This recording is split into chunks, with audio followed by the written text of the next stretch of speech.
us, not by us. Chair, we did make a request if we could take a 5-minute break on the hour. So maybe if we could take that now, Yes. and during this break, maybe we could get the correct date and reference for paragraph 96. Let's come back at 10 past. Let's adjourn.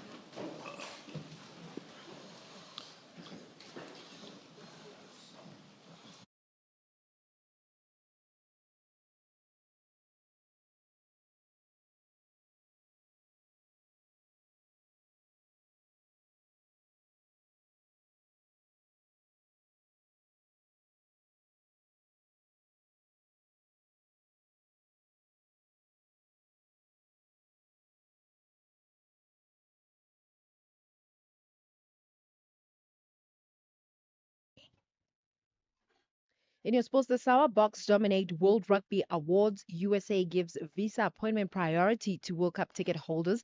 And England bank on fast bowling barrage in Australia. More details at 3:30. The Expresso Morning Show has been nominated in 5 categories in the 3rd Annual National Film and Television Awards South Africa. It all happens on Saturday, the 22nd of November, 2025, at the South African State Theatre in Pretoria. And public voting is open from the 13th of October to the 20th of November at midday. So visit nationalfilmacademy.com, register, and vote for Expresso Morning Show in all 5 categories. Then, of course, catch us weekdays 6 to 9 a.m. right here on S3. Introducing South Africa's most affordable way to get hearing aids. At Specsavers Audiology, you can now get a pair of hearing aids from as little as 599 Rand per month. Hearing clearly shouldn't be a luxury. Enjoy life's moments from 599 Rand per month. Test your hearing today and join the conversation with Specsavers Audiology. T's and C's apply. Steadies understands that victory in their own backyard is highly important before the going gets tough on foreign soil. While the Congolese Giants want to kick off their group stage campaign on a high note. This is the CAF Confederation Cup encounter. Stellenbosch FC versus AS Otoho. This Sunday, 23 November at 2:30 p.m. Live on SABC Plus and SABC One. Then on SABC radio stations at 3 p.m. Proudly brought to you by SABC Sport.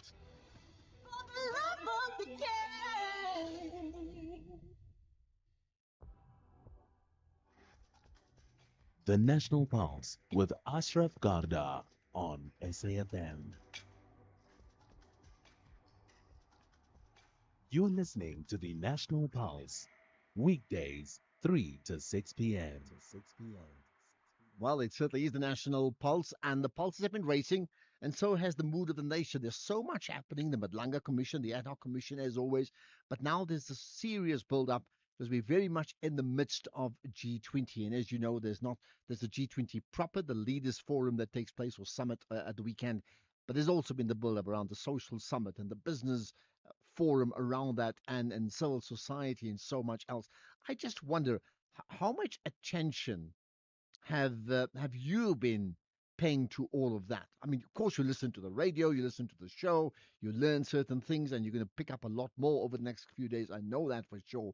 But beyond that, how much attention have you paid to what G20, the summit itself, really means for South Africa and for Africa and for the world in terms of its actual role? So if I asked you, G20 in one word, give me a sense of what do you think it means to you, and then maybe your sense of optimism or pessimism. Feel free to answer that.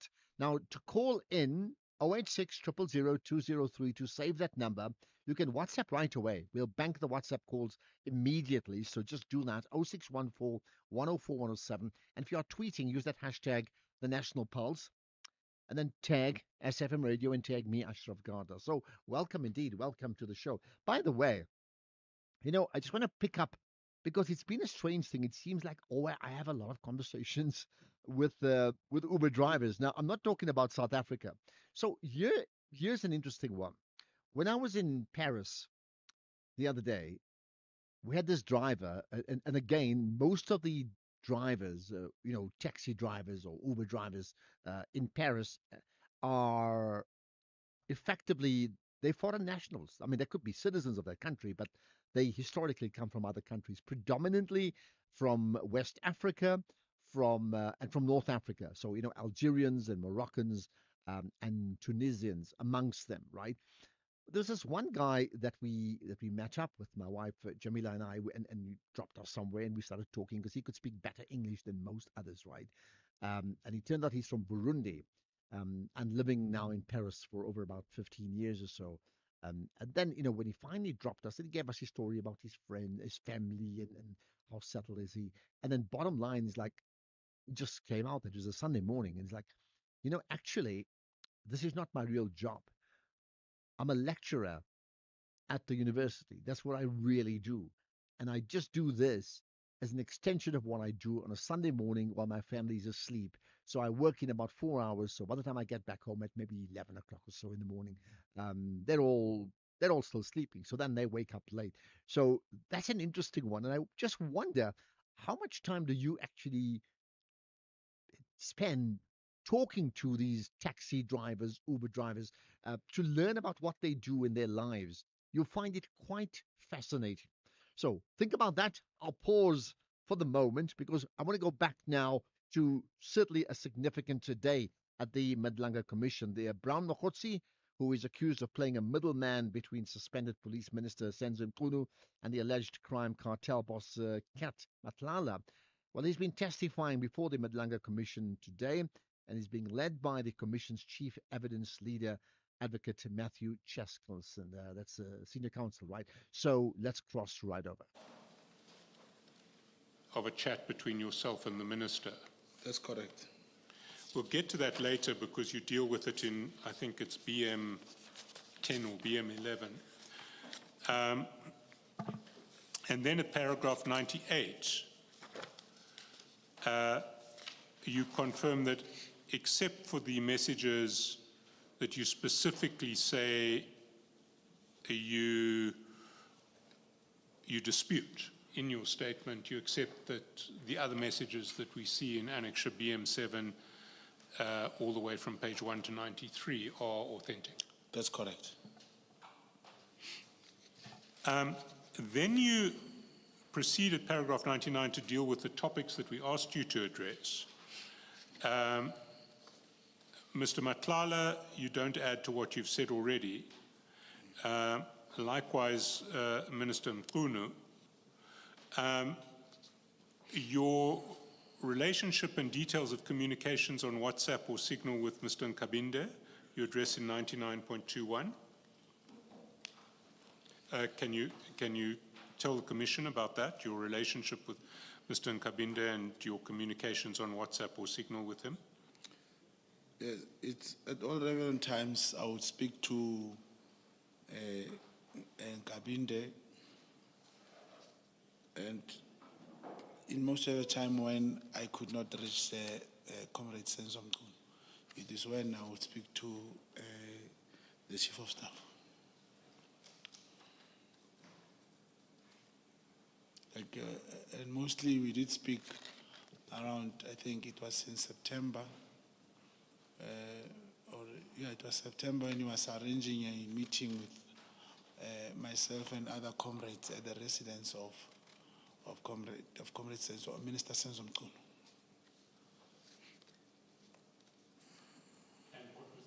And what was that meeting about? ANC meeting with ANC members from my province. And that would be the Northwest? Yes, that's correct. And you met at the minister's house in Pretoria or in Mpangeni? In Pretoria, in Pretoria.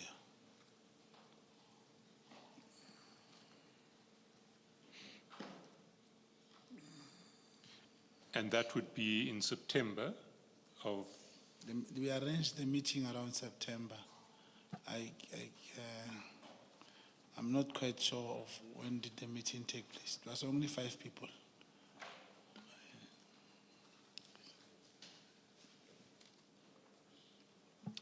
And apart from arrangements in relation to this meeting, what contact did you have with Mr. Nkabinde? I would only call Mr. Nkabinde in instances when I could not reach the minister. Nothing else.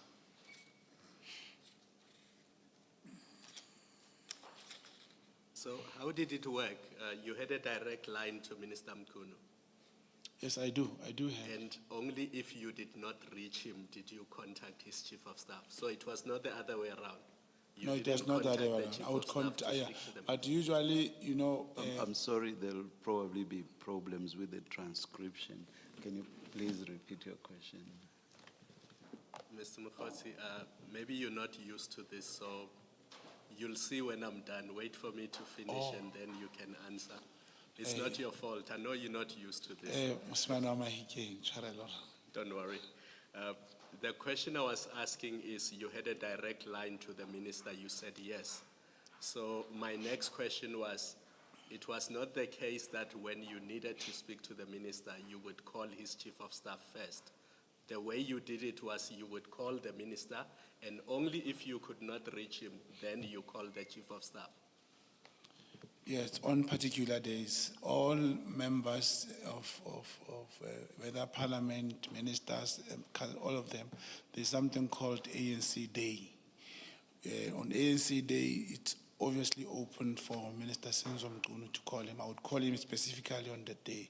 But if he could not answer on that day, this is when I'll check the chief of staff and he say, you know, he's in the constituency work or he's with the branch elsewhere. But only on ANC work, on ANC Day, I would call the minister, not randomly every day. Thank you. And how often did you end up communicating with the chief of staff? Often, in which sense, Commissioner? How many calls have you exchanged with him? How many WhatsApps have you exchanged with him? I cannot remember. Are we talking about 1 or 2, 10 or 20? What kind of level of communication? Yeah, WhatsApp will not speak much. It's only on the days, not much. We'll only speak when I could not. Those are the things which I don't usually record.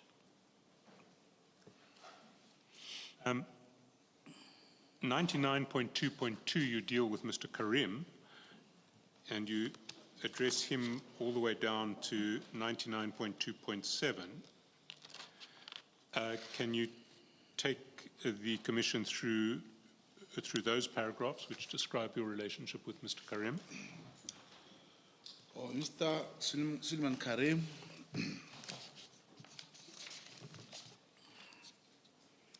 is and was always a very prominent businessman in Mahikeng. I've known him for a number of years in that capacity. I used to run a business where I distributed groceries, which I obtained on a wholesale basis from Mr. Karim, and then distribute on retail basis for profit within the larger Mahikeng community. Mr. Karim is a prominent business person within the Mahikeng society, and he has done a lot for the upliftment of especially the youth in the greater Mahikeng area. I was aware that Mr. Karim was an investor in the contract or tender awarded to Madlanga by the South African Police Service, which later became contentious. Mr. Karim and I have traditionally had a very good relationship. So, sorry, I asked you to go all the way through, but can I get clarity on 99.2.3? When you say you were aware that he was an investor in the tender awarded to Mr. Madlanga by the SAPS, was that something you knew independent of your undercover work in relation to Mr. Madlanga, or was it something that you found out in your investigation? No, it was not from Madlanga or investigation. Mr. Karim did call me to say, you know, I have invested money in this subtender.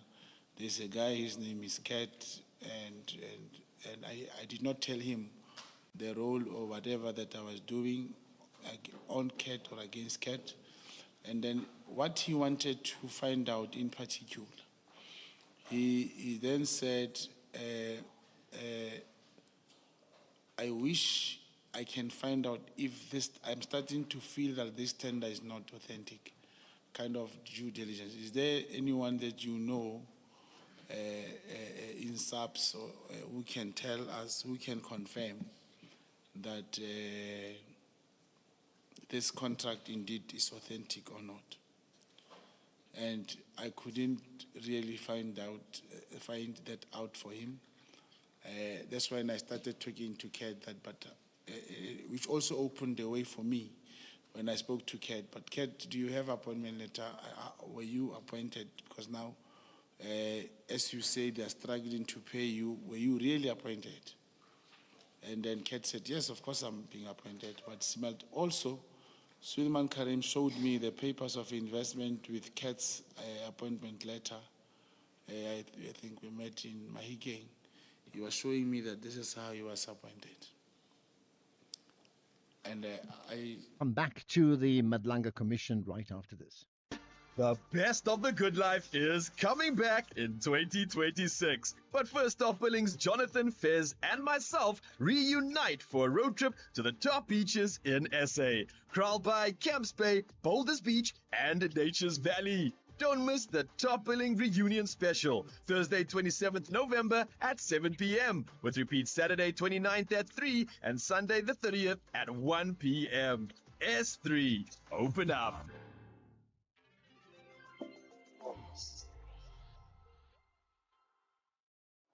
Ish, at school I was falling behind. They thought I wasn't trying, bruh. Truth is, I couldn't see well, and I felt as small as the words on the board. And then, teacher came to sit with me and realized I needed glasses. Bruh, now everything's changed. Take time to listen. With enough love and support, children don't just catch up, they thrive. Visit holdmyhand.org.za. Together, we can change their future. Right, this message is brought to you by Ituba, the proud operator of the National Lottery. So congratulations to the lucky Powerball Plus jackpot winner who won over 6 million rands on Friday. That's after playing at a retailer in Lone Hill, Gauteng. Now play Powerball and Powerball Plus for 44 million rands in total estimated jackpots for tonight. You could win big. Buy your tickets now in store on the nationallottery.coza, the mobile app, cell phone banking, or you could dial star 120 star 7529 hash for USSD. Panda Pusha Play. Players must be 18 years or older. Play responsibly. Ituba is the proud operator of the National Lottery. You're listening to the National Pulse. Right, and back we go to the Madlanga Commission, and you're going to hear the voice of Brown Mokgotsi. And you say purported to have been sent by Minister Mkhunu. I think that's an error. Purported to have been sent to Minister Mkhunu. If we can just go to that screenshot, it's at page 118.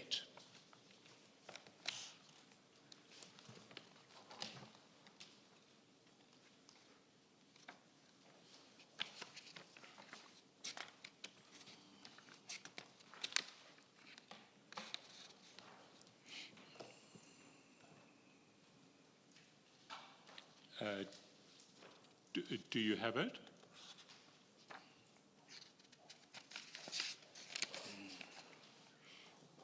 To me, it's not 118. If you look at the foot of page 118. Oh, yes, that's it. There is a message from Mr. Matlala sent to you. That's correct. That says, "Good morning, Minister. I just received a call from our guy, who's a service provider for our health risk management project. He's got very serious concerns. Apparently, you gave a directive to scrutinize his contract, and while they're at it, they must stall as much as they can to release purchase orders until you guys come up with something that can warrant the termination of service." That's correct. Now, that's a WhatsApp that Mr. Matlala sends to you on the 4th of March. That's correct, Commissioner. Are you saying that you had earlier sent this WhatsApp to Mr. Karim? That's correct. In this instance, you'll check that as I'm sitting, I will not have the content of Mr. Matlala's problems. And in that case, if you check on top, there was a call between me and him, or maybe something like that. I will then ask him, look, for me to direct your message to the minister in a way that you want it, please draft something for me, send it to me so that I can copy and send to the minister. So indeed, I did ask him to send me this message.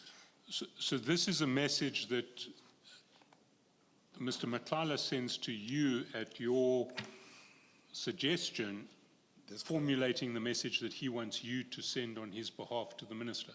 That's correct. That's not what is said in paragraph 99.2.7. Is 99.2.7 incorrect?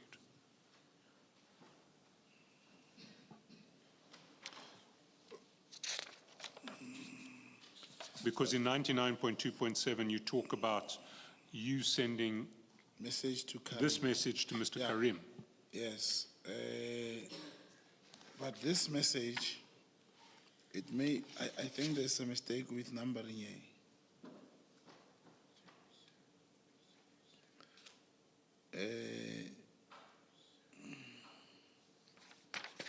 It will be a problem with numbering, commissioners.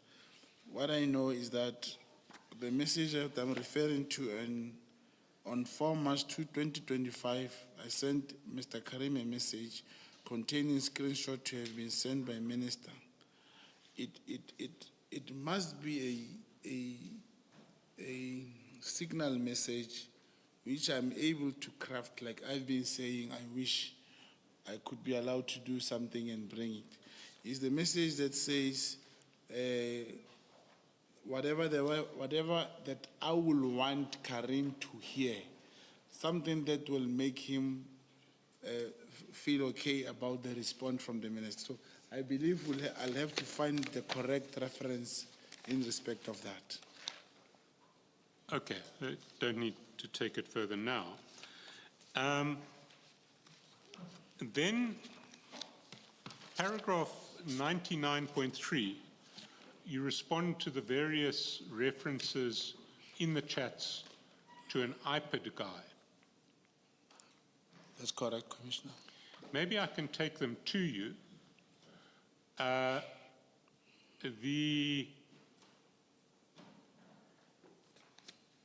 If we start at page 45. Sorry. I have my wrong. If you 45 on the 23rd of December.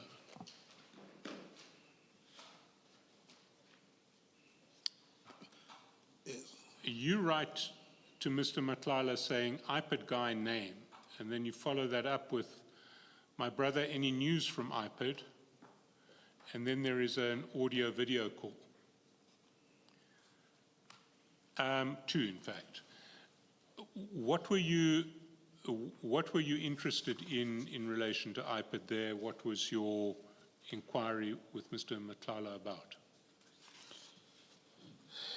I did mention the iPad guy was someone who was known by Matlala, whom he said, remember the case was open both in Soweto and Brooklyn. He said to me he has someone in iPad who can help with investigation of these cases. That's why... And sorry, which cases are we talking about? His case of assault. His case of assault. Of New Year's. And that's why I'm going to ask commissioners to go to page 46. You commissioners will realize that every time it is me who ask him about the iPad and his court case, because I wanted to know in particular what is the name of this iPad guy. I did not know him. I still cannot tell who the iPad guy is. still can't tell who the iPad guy is, says Brown Mokhotsi. We leave it at that for now. We're going to get back there ASAP, I can assure you. But for now, let's get the news headlines. It's 3:30. Here's Ondela. Thank you, Ashraf. On the news headlines, Dr. Mary DeHaas from the KZN Violence Monitor says she was astonished that her call for the disbandment of the political killings task team would be referenced by the now placed on special leave Police Minister Senzo Mchunu. DeHaas is appearing before Parliament's ad hoc committee looking into concerns around national security. Madlanga Commissioner Advocate Sesi Baloyi has asked Northwest businessman Brown Mokhotsi to clarify what he meant when he said that he was expecting General Nhlanhla Mkwanazi's July briefing to have a positive outcome. And Municipal Workers Union, SAMU in Johannesburg, has refuted claims that it blackmailed the metro into paying it billions of rand in salaries to avoid rolling mass action during the G20 Leaders Summit. A full update follows at the top of the hour. SAFM, guiding you through the rush hour traffic. Good afternoon. Starting off in Gauteng, the N1 northbound in Midrand has a stationary vehicle before New Road, and the M1 northbound in Johannesburg roadworks with traffic restrictions at Crown Interchange. In KZN, the N3 westbound in Pinetown, a stationary truck after the M7 highway, and the N2 northbound slow moving near Umgeni Road. In Cape Town, the N1 outbound slow moving on Plattekloof Hill and Victoria Road is slow moving through Camps Bay. With your traffic update, I'm Irma G. This is SAFM Sports with Tumin Khapeli. Right, to me, there's winning off the field, but there's also on the field, but there's also winning off the field when your players get nominated for major global rugby awards, and that's the case that you have now, right? Absolutely. Very good afternoon to you, Ashraf, and our listeners. Well, Springbok stars Peter Steff, Detroit Malcolm Marx, Oxenchair, and Ethan Hooker have all been shortlisted for major honors at the 2026 World Cup Rugby Awards. Detroit, Marx, and Chair are all in the running for the prestigious World Rugby Men's 15th Player of the Year award, and they are joined by France's Louis Biare.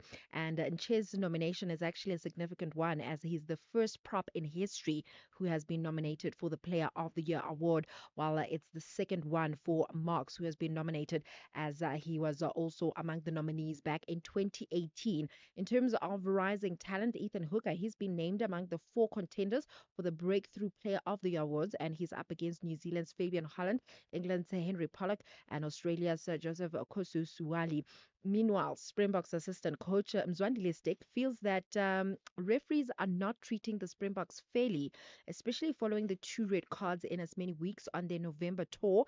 The cards, both deemed permanent reds by the refereeing teams on the day. This is despite World Rugby's own protocol, have cost the Bucks the services of Luot Dejaga and Franco Mustard, but did not seem to lose their game as a result of that. And Stick says that the team felt that they were being unfairly treated and quite disappointed with the way things were being handled by the officials. In terms of football, the United States government have introduced a foster visa interview process for World Cup ticket holders through FIFA's new prioritized appointment scheduling system.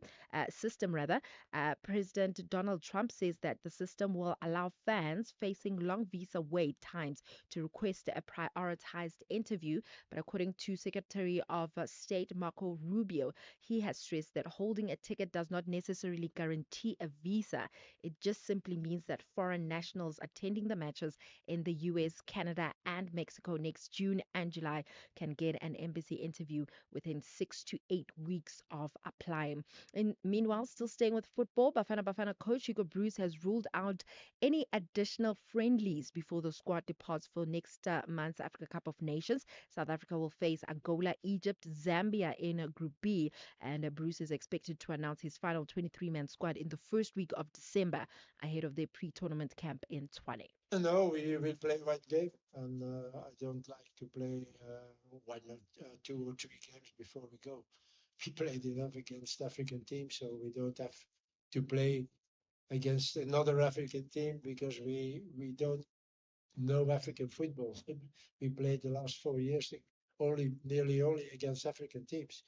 So we don't have to play another 2 or 3 games before we go to AFCON. That is no, we don't need that. It will be a little bit different when we play next year World Cup. That is something else, and the preparation will be different also. But now we just try to have a good preparation, and that the team is really at 100% when they start, and that we don't start like we started the last AFCON with a defeat. You know who Hugo Bruce reminds me of? Who? Those students that are well prepared for their exams, and then, usually students are huddling together to kind of like remember some of the things that they studied before the exams. There are those students that are like, no, He's already I'm done the good. work. I'm So, good. so I've you, done the work. but that gives a calming assurance to the entire team, Yeah. right? And that then obviously filters down to all the players. Absolutely. Good. Hopefully, they have done Yeah. enough preparations. But still staying with football, the School of Excellence has been handed a lifeline with Chipa Mpenkezi's company, Chipco Developers, stepping in to take over to revive the youth development school. This comes after a long process involving Transnet, which had stepped in temporarily to safeguard the school, even though running a football academy long term fell outside its core business, leading to a formal search for an experienced custodian. There are plans including upgrades to training grounds, academic spaces, living residence, maintenance systems, and security infrastructure, and the school's overall operational model. And I'm really hoping that I could chat to Chipa sometime this week just to find out about the vision, because I also saw that he also wants to expand school into other sporting codes, which is very interesting. But I think for me, saving the school is not only about the funding, but also discipline, education, world class coaching, and also that clear route from academy to a professional side of things. Anything's off with basketball. LeBron James has taken a major step towards his return from injury after completing a full practice session with the Los Angeles Lakers yesterday. The 40-year-old hasn't played at all this season after a bout of a bit of sickness that sidelined him last month, marking the first time in his career that he's missed the start of an NBA campaign. But after coming through a full 5-on-5 training session at Lakers facility, LeBron says that he could be considering for a possible return when the Lakers host the Utah Jazz tomorrow morning. With that said, it is a wrap from my side for now. I'll have more in the next. All right. So I mean, in terms of those awards, I mean, so when do we find out who finally wins? Nominations are one thing. It's already great that they get nominated, right? Yeah.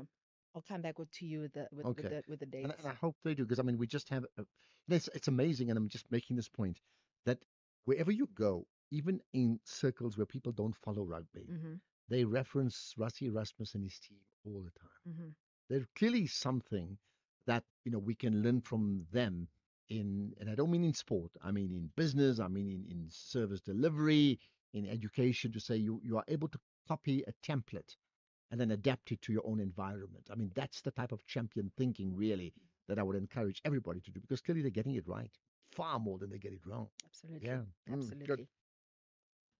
Reigning champions, the Reds, believe a win at Anfield always brings great euphoria to their fanatics. He find the cross. He's down to Ekatike, and Kirkes has given Liverpool a lifeline. His first Liverpool goal, and it could be vital just before the break.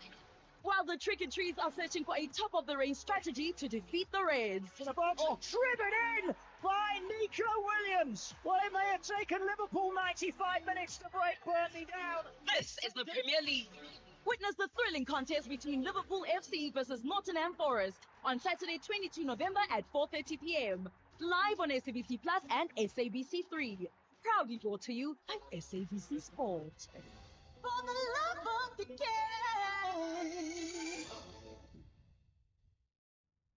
When love turns to hate and hate turns to violence, the truth is never simple. In Love and Hate Crime Season 2, real stories expose the dark side of human emotion, where identity, passion, and prejudice collide. Powerful, unflinching, unforgettable. These are the crimes that challenge what we think we know about love and humanity. Thursdays at 10 p.m. only on S3. S3, open up. Yes. This November, SFM proudly presents the 3rd annual lecture. I do want to say that in the public service, there are also check and balances. The fact that people may not have applied doesn't mean it's not there. SAFM invites you to our third annual public lecture delivered by Chancellor of the Nelson Mandela University, Dr. Geraldine Fraser Muleketi. The theme of the lecture is confronting inequality, corruption and unemployment. Let's hold everyone accountable and to standards, whether you have a GNU or not. The lecture will take place on the 27th of November 2025 at the Indaba Hotel, Spa and Conference Center in Four Ways, Johannesburg. Secure your seat by emailing us at rsvp@safm.co.za. SAFM, leading the conversations that move us. X at SAFM Radio and at Ashraf Garda. Right, let's get back. Of course, this is the National Pulse, and one of the issues, well, two things that are moving, three things, in fact. It's the Madlanga Commission, it's the ad hoc inquiry, parliamentary inquiry, and then, of course, there's the G20, and at some stage we cover all those on the show today. But first things first, it's the Madlanga Commission. The community decided to look for a person intending to effect probably, I would say, a civilian arrest of some sort. But it was the community which was saying, this man must be arrested. They kept on saying, and they were roaming all over to leak. So it was relevant for him to ask me that, what he was trying to say, did the community arrest this person? Because the community was looking for him. That's good. Thank you. Then when you write back to him on the 23rd of December saying we got a breakthrough, there are then two calls from him to you. Yes. What was the breakthrough you were talking about? You see, now this is again a different thing.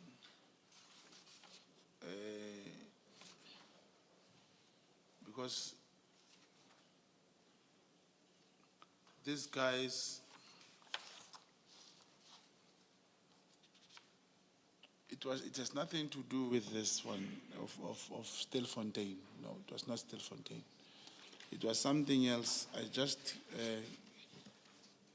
cannot remember what was that breakthrough, but it was not Stilfontein.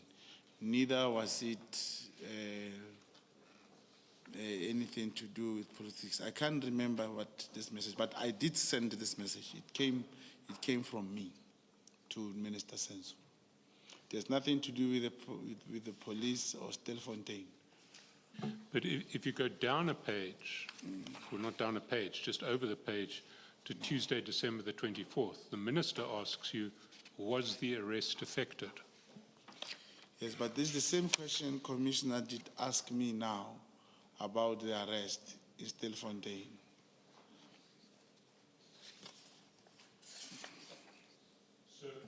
Am I understanding you correctly that the start of this screenshot is talking about Stilfontein? Yes. Please update, it was during your tenure. Yes, during your tenure it's not Stilfontein again. It's not Stilfontein? The tenure, no. No, okay. So please update sometime before the Monday. Then there's some calls, which you say were about Stilfontein. The outgoing calls, you calling the minister. Then there's we got a breakthrough, which you can't remember it's about, what that was about. And then there's some incoming calls. And then the minister on Tuesday, the 24th, says, was the arrest effected? And that is about Stilfontein. That's about Stilfontein. And we can't, you clearly replied to it because you can see the top of what would be a signal response, but we don't see what you said. You know, Commissioner, you know, it is really natural for one not to capture everything. But if I remember, I can recall something in Stilfontein. There were police officers who were somehow subjected to disciplinary processes, but I never spoke to the minister about that. Those who were charged for letting the kingpin run away and stuff like that. So I really have to put it that the issue of we got a breakthrough, I can't remember what were we talking about, but we were not talking about the Stilfontein. I cannot remember because even the community members, the arrest that I was anticipating, that we expected from the community members, never happened. We couldn't get that person, number one. And where he spoke to me about, where I spoke about the breakthrough, I will have to remember what did I refer to. But where he asked me about the arrest, I know the only time we spoke about the arrest, it was about the Stilfontein from that community. There was no other arrest which we spoke about. But the breakthrough, I can't remember. It was during your tenure. I know where that thing falls in. Because we spoke about something else, and that's why I responded to this one. Do you recall what you spoke about that was something else? Besides the Stilfontein? Besides Stilfontein, yeah. I cannot remember. Do you remember what this during your tenure? Yes, that I remember was about? very well. I think that's what you're being asked. Oh, about the tenure, it was there was a I don't have to take you to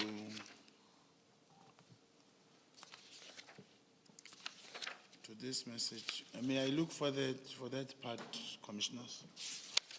Sorry, which message are you? That's gonna speak to your tenure. Is that the message about the Constitutional Court judgment? No.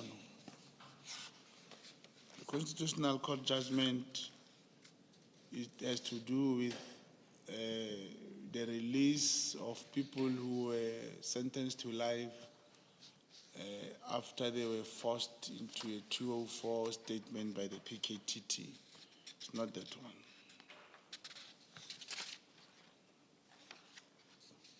I will perhaps request the Commission that I should go and make notes, and as I come tomorrow, I'll be able to find this.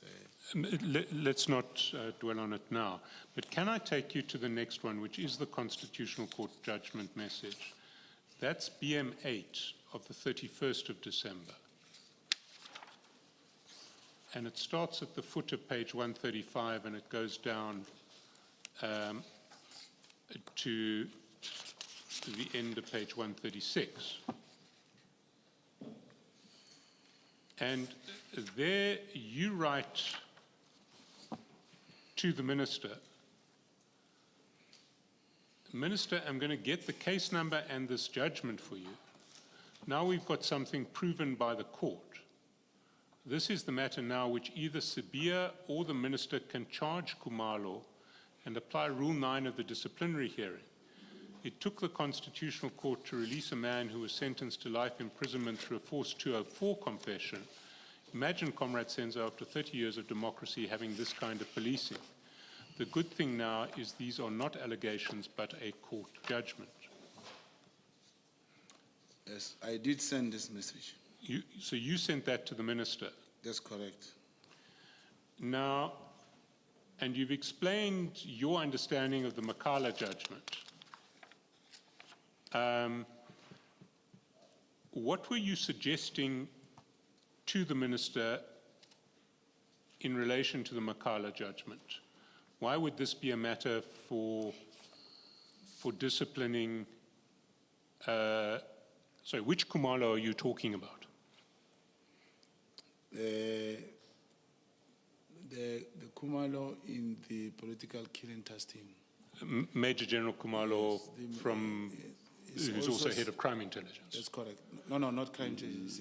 It's in the KZN, not Lieutenant General. Not Lieutenant General. Yes.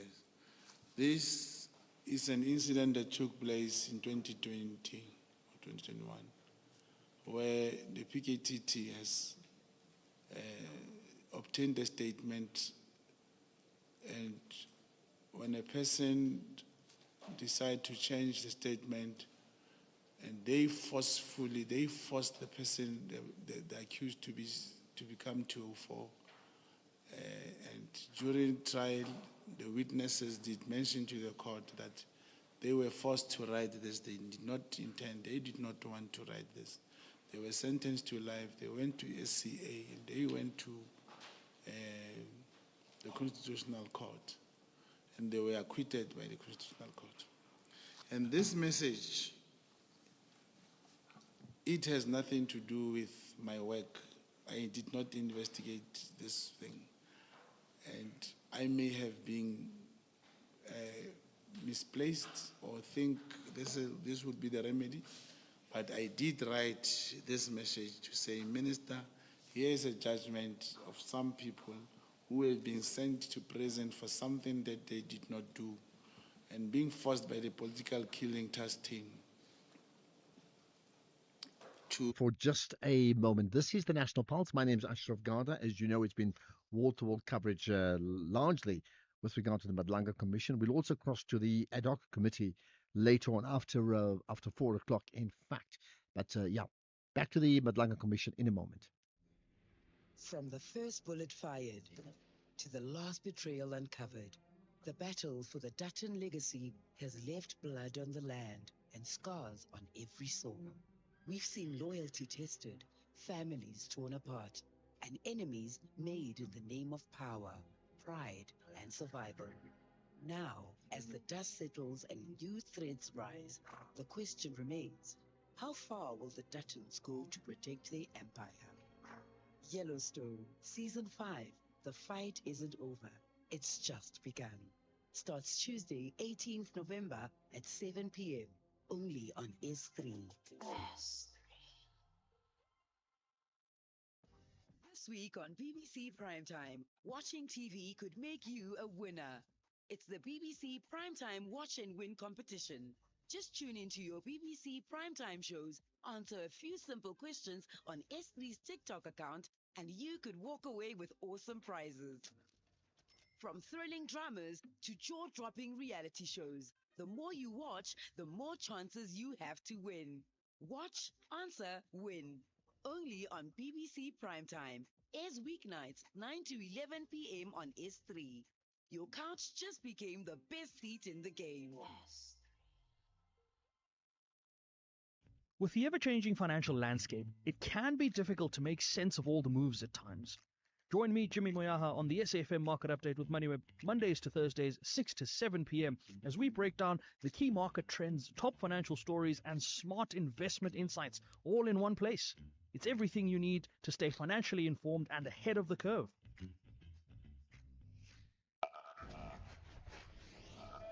You're listening to the National Pulse.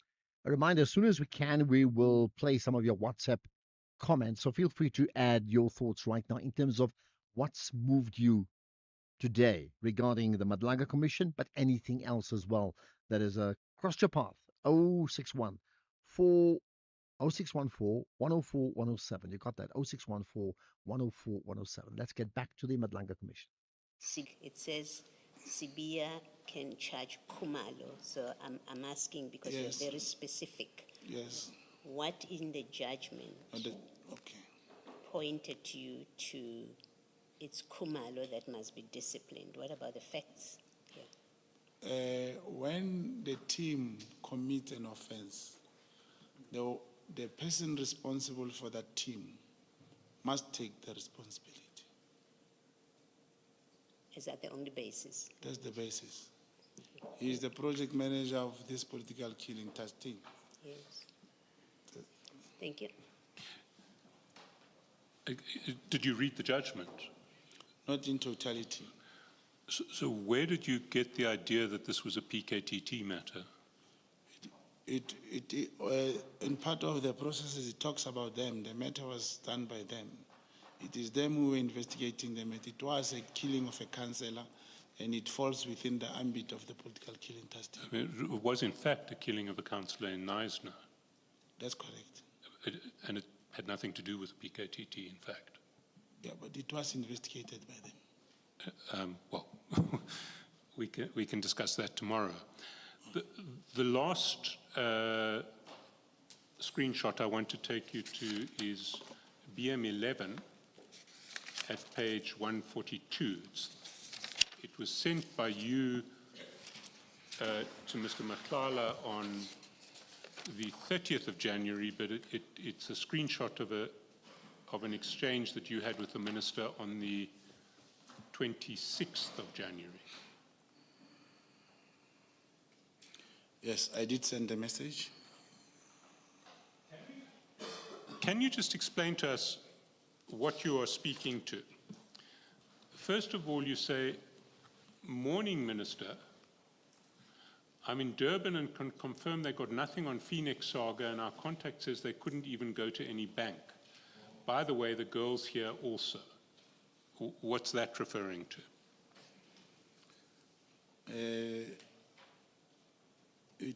There was information that there were some people who went to Phoenix. Phoenix is a business based in Durban,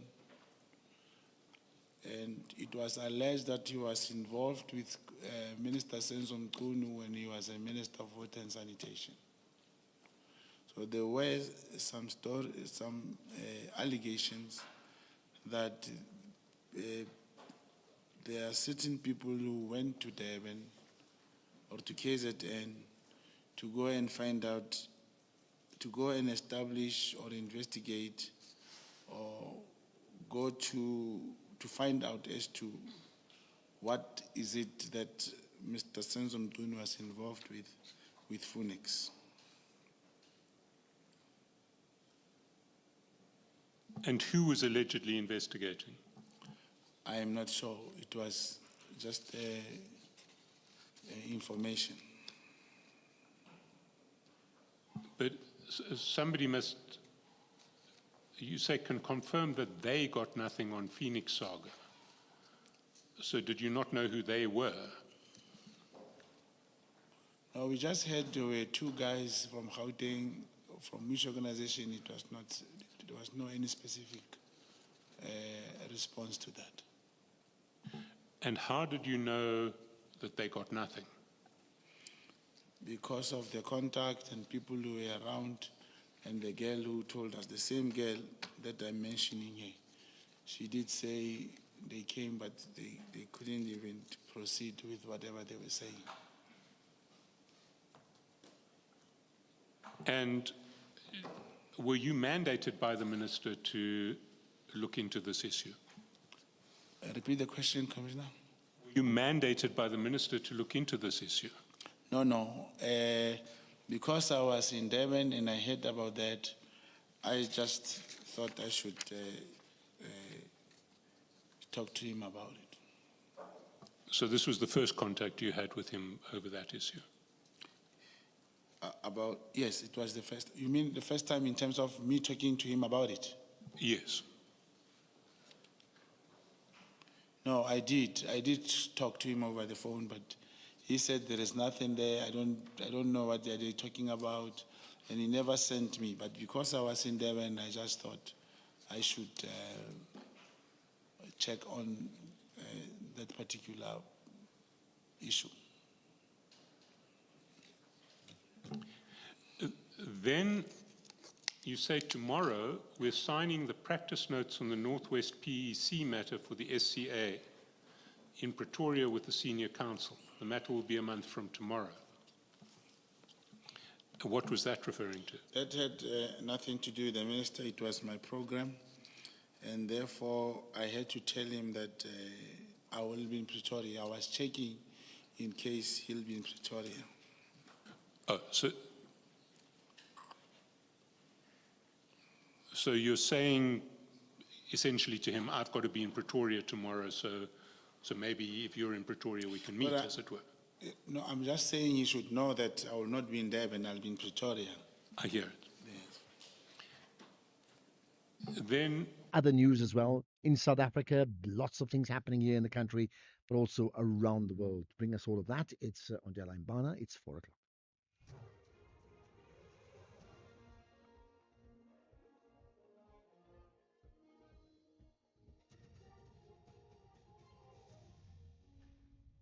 Thank you, Ashraf. On the top stories, Dr. Dihas testifies on the disbandment of the PKTT and China and Japan at odd ends over comments about Taiwan.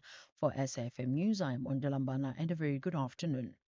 Dr. Mary Dihas from the KZN Violence Monitor says she was astonished that her call for the disbandment of the political killings task team would be referenced by the now placed on special leave Police Minister Senzo Mchunu. Dihas is appearing before Parliament's ad hoc committee looking into concerns around national security. The committee was established to look into allegations of criminal infiltration, corruption and political interference in the justice system made by KZN Police Commissioner Lieutenant General Nhlanhla Mkhwanazi in July. During his appearance before the committee, Mkhulu told MPs one of the reasons he decided on the disbandment of the PKTT was the complaint in the form of Dihas's letter to him. Dihas had written that the PKTT used a lot of resources with no tangible results. She told MPs that she never expected any response from Mkhulu. And I want to stress I never thought the minister would act. I've never had ministers acting when I've asked them to do things before. I was amazed. I was astonished. Madlanga Commissioner Advocate Sesi Baloyi has asked Northwest businessman Brown Mokgotsi to clarify what he meant when he said that he was expecting General Nhlanhla Mkhwanazi's July briefing to have a positive outcome. This after Mokgotsi alluded to the fact that he was expecting General Mkhwanazi to resign following the explosive press briefing.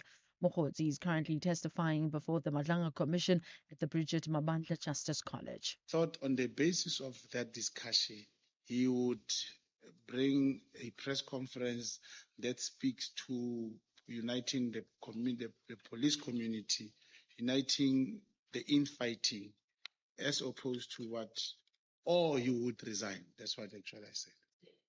You consider the resignation to be the positive thing? Because I'm trying to make sense of two seemingly contradictory statements. Municipal Workers Union SAMU in Johannesburg has refuted claims that it blackmailed the metro into paying it billions of rand in salaries to avoid rolling mass action during the G20 Leaders Summit. The union statement follows the city announcing a settlement of 10.3 billion rand in salary adjustments. Media reports had indicated that the city agreed to the settlement to prevent protests by municipal workers during the summit. SAMU says settlement matter stems from a long-standing issue of salary disparities where Johannesburg municipal workers were being paid at grade 8 instead of grade 10 level, as is the case in other metros. Although the union had publicly called for radical action if its demands were not met, SAMU's Gauteng Secretary Tobani Nkosi insists those statements were not threats. We have never threatened the city of Johannesburg. All we did, we held our meetings as a trade union, and therefore they might have seen our slogans, because what we said from our slogans, we said no G10, no G20. And the G10 simply means no grade 10 salary, no G20 will take place in Johannesburg. And therefore it means they came across those videos. There's nowhere where we wrote to the city of Johannesburg threatening them. There's nowhere where we sat in a meeting threatening the city of Johannesburg. All we did was to just drive our own slogans. The case involving alleged insurance-related killings in Limpopo has been postponed to the 9th of next month in the Bulugwane Magistrates Court. The accused, Johannes Shokane, is facing 25 charges, including murder and money laundering. He will later join his siblings, former police sergeant Rachel Kutumela and Anna Shokane, and his niece Flora Shokane. They all allegedly benefited over 10 million rand from the deaths of 9 people. Magistrate Rogers Machovani granted the postponement following a request from the defense for Shokane to undergo mental evaluation. The request is that the matter be postponed to the 9th of December 2025 for bail application. The defense has also indicated that there is a possibility that an application will be made in terms of Section 77 of the Criminal Procedure Act for mental observation. There is no objection from the state. Therefore, the court will grant this application in order to enable your legal representatives to consult with you for the purpose of bail application and for the purpose of that application. Therefore, the matter is postponed to the 9th of December 2025. China has urged the Japanese Prime Minister to withdraw her remarks, suggesting Tokyo could come to Taiwan's defense if the island was targeted. The comment by Sanai Takaichi has led to a serious diplomatic row. The BBC's Laura Bicker has the details. Beijing claims the self-governing island of Taiwan as its own and views this as a geopolitical red line not to be crossed. In retaliation, China has urged its citizens not to travel to Japan, which could be costly for Tokyo, as around 1/5 of all international visitors are Chinese. A senior Japanese envoy has travelled to Beijing to urge China to refrain from actions that will further damage ties. Recapping the top story, Dr. Mary De Haas from the KZN Violence Monitor says she was astonished that her call for the disbandment of the political killing stars team would be referenced by the now placed on special leave Police Minister Senzo Mchunu. I'm Mondela for SFM News headlines at 4:30. In sports, the SAWA FIFA to probe Malaysian FA after players banned for forged documents, and Springboks all set for Island Showdown. More details at 4:30. SAFM, guiding you through the rush hour traffic. Good afternoon. Starting off in Gauteng, the N1 southbound in Midrand has a crash at New Road, and the N3 southbound in Edenville, a stationary vehicle before Giluli's interchange. In KZN, the M13 westbound in Pinetown, a crash on Fields Hill, the N2 southbound in Chatsworth, a crash before the M1 Higginson Highway, and on the N2 northbound, a crash after Ananda Road. In Cape Town, the N2 outbound is slow moving towards Bunga Avenue. Baden-Powell Drive in Khayelitsha is closed between Oscar and Peta Road and Muway due to sand on the carriageway, and the M5 southbound slow moving towards Racecourse Road exit. With your traffic update, I'm Irma G.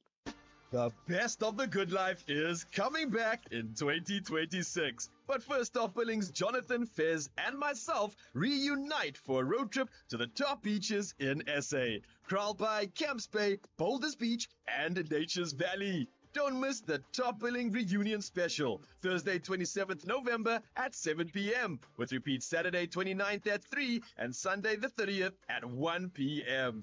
S3, open up.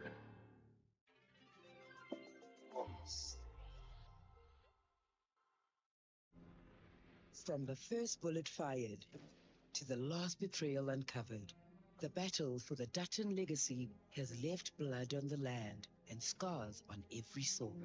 We've seen loyalty tested, families torn apart, and enemies made in the name of power, pride, and survival. Now, as the dust settles and new threats rise, the question remains, how far will the Duttons go to protect their empire? Yellowstone, Season 5. The fight isn't over. It's just begun. Starts Tuesday, 18th November at 7 p.m. Only on S3.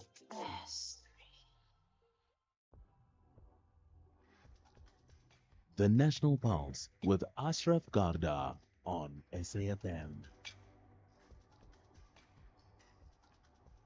You're listening to the National Pulse, weekdays 3 to 6 p.m.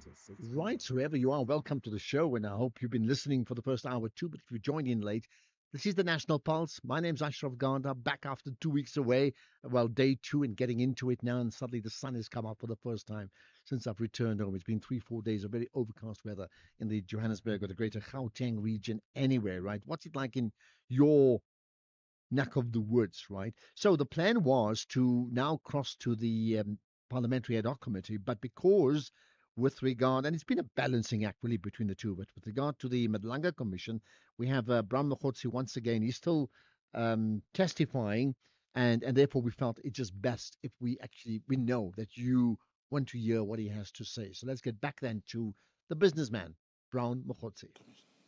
But as far as you were concerned, that was because the Chief of Staff didn't come. General Sabir was waiting for him. Yeah, what I implied to say he was waiting, I meant, remember, he's not staying in KZN. And if he was willing to meet the Chief of Staff and not coming, I thought the Minister could ask Chief of Staff to go and see him to discuss this issue of General Mkhwanazi. And you say to the Minister, this is very significant with a capital S. That's correct, I did.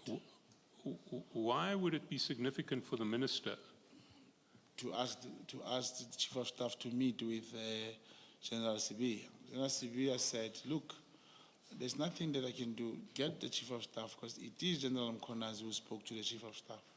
So I cannot call him myself.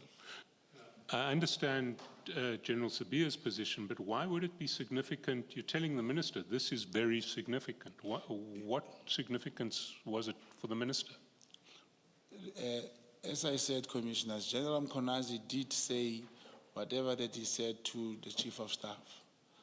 And for them to meet, I thought it was significant because Chief of Staff was going to relate whatever that he heard from the Lieutenant General Mkhonazi.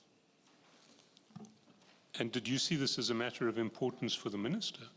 No, not the minister to attend. No, but why would the minister be bothered with something? I mean, it sounds to me that your understanding of what was going on is that General Mkhonazi had complained to the Chief of Staff about you. That's correct. And a meeting was now going to be held to try and sort that out, or at least to let you understand why there was this complaint about you. Why would that be significant for the minister? Not necessarily to understand why. For the Chief of Staff to narrate the story that he heard from General Mkhonazi, for him to brief him that this is what General Mkhonazi said. But now that did not happen. Chair, we've run quite a long way past 4. I'm assuming we ought to have stopped at 4, or do we run to 4:30? Should we not get to the end of this part of the testimony? We are what? A couple of pages to the end. Sure. If you, Mr. Mokgotsi, are you happy to finish the statement today? It's not my call. I'm afraid you're right there. Let's proceed. It's not going to take long. So the last screenshot that we see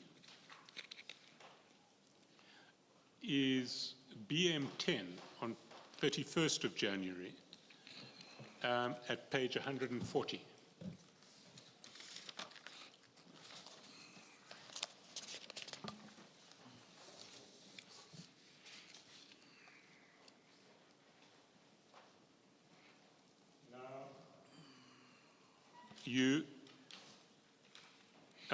This is actually a screenshot not of a signal message but of a WhatsApp message,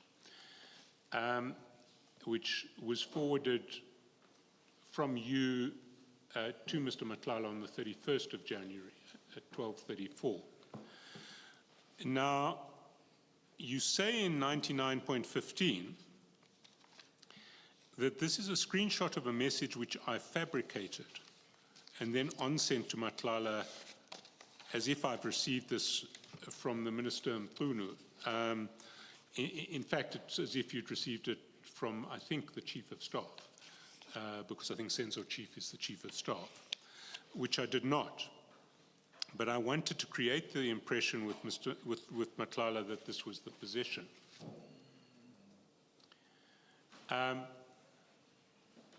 So you say you fabricated it, or you?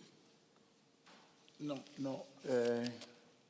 I fabricated the part, the name there, Chief of Staff, Senzo Chief. That's what I changed. I put his profile there. But if you look at this message, it also came from Kat, explaining to me his position with South African Police Service, where he says, if you check it, outstanding caseload could do well. This was his problem. And I said, send me this message so that I can send it to the Chief of Staff. On top there, he said, please arrange a meeting as soon as possible. I think they're escalating the matter to him of non-performance. Rather, let me, I'll explain it to the manager. You'll explain it to the minister. Now there, he sent me this message as is.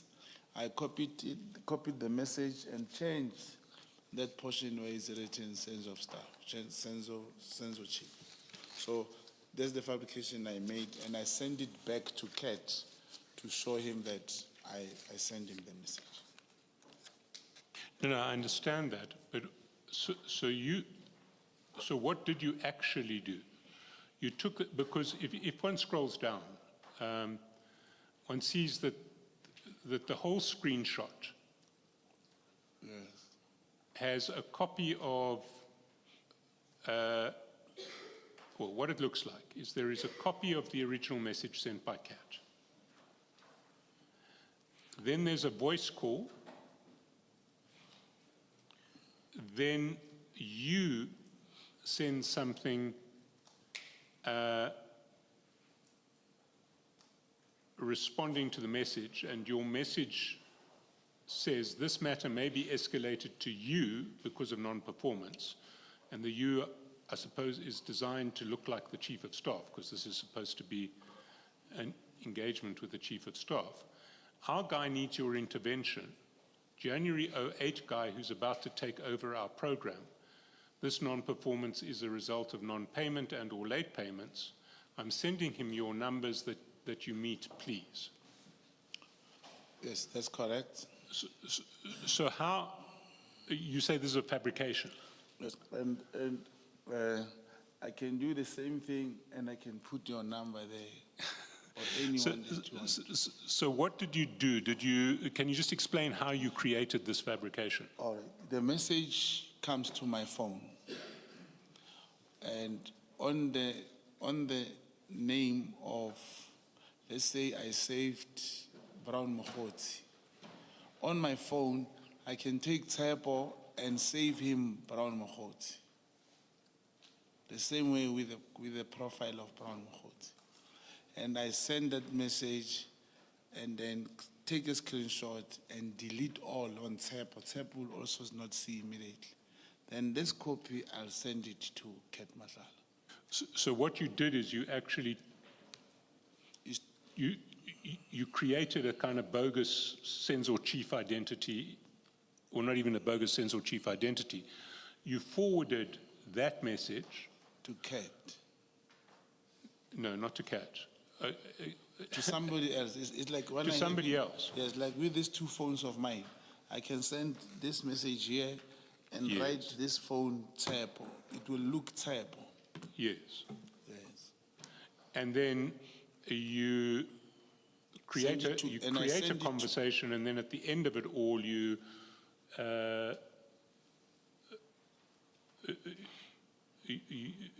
you put censor chief in, or have you created a false censor chief to have the conversation with in the first place? As you create your own censor chief. Okay, so this was a conversation that you had essentially with yourself with a label censor chief. That's correct. On WhatsApp. That's how it's done. You have two WhatsApps or whatever to do it, and then you take a screenshot. What is important is that the screenshot is to prove that I have spoken to censor chief. And you then afterwards send a V card to Mr. Matlala with the details and then with a message that has to be sent to the Chief of Staff saying, hello, Chief of Staff, got your numbers from Mr. Brown, requesting a meeting, please, and you say, please talk to him. That's correct.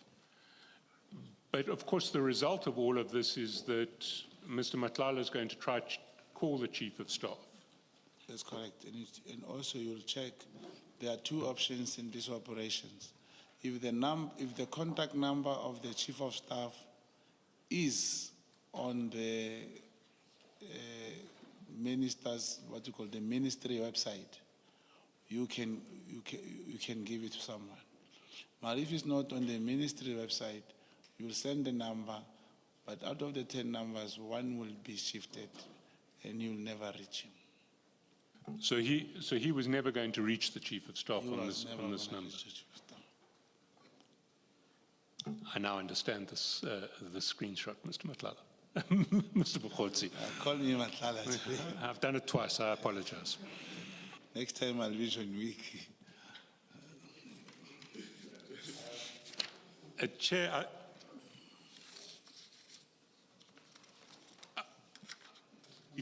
99.17, maybe if you could just quickly run through the rest of the statement from 99.17 to 101, just to indicate and amplify quickly if there's anything that you want to add. Maybe before you do that, let me just make sure that I understand that page 141, the last two messages where you say, hello, Chief of Staff, got your numbers from Mr. Brown requesting a meeting, please. You're saying that's you writing to Mr. Matala what he should send to the Chief of Staff. Am I understanding it correctly? That's correct. Okay.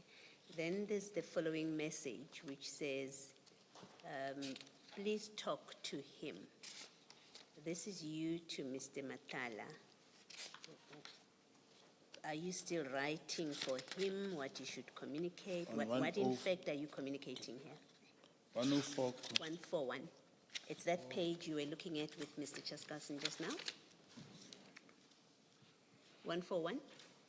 So you've got from the bottom, you've got the second from the bottom, and you say that's you constructing a message for Mr. Matala to send to Chief of Staff. But then you also send him a message that says, please talk to him.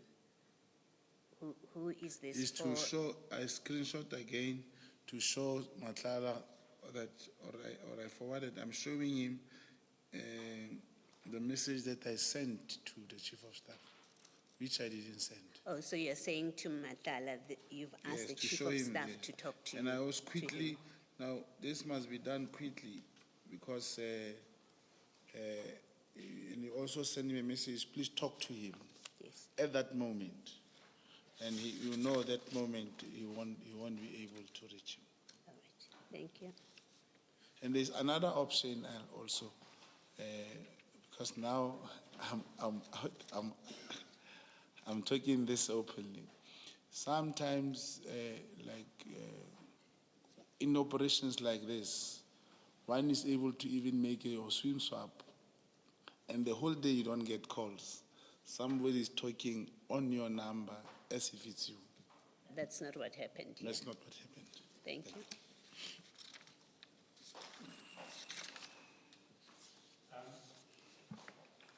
Then, Mr. Mokgotsi, can you take us from 99.17 through to the end of the statement? The service document forwarded to Matlala was received by me through various sources within my network, which I recruited as a contact agent working for crime intelligence. I'm not at liberty to disclose the source identity, mindful of the repercussions that may follow.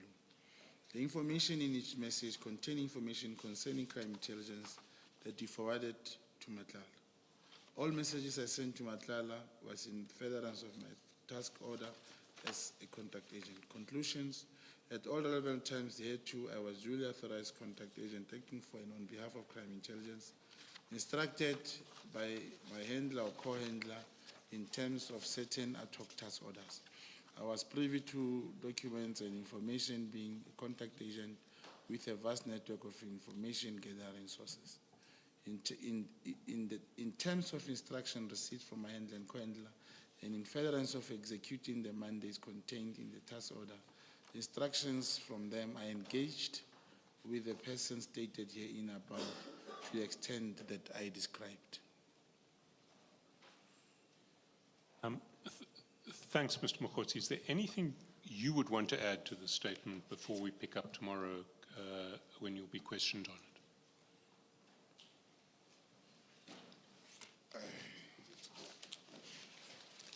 I'm not, I don't think, I've not identified anything so far. But I did mention in the statement somewhere that should there be a necessity for any supplementary, I believe I will be somehow allowed to, or I'll make that request to bring any supplementary. We note that. Thank you. Thank you so much. Chair, we've reached a useful point to end for the day. Thank you. Mr. Mkhotzi, see you tomorrow morning at 9:30. Let us adjourn. Thank you.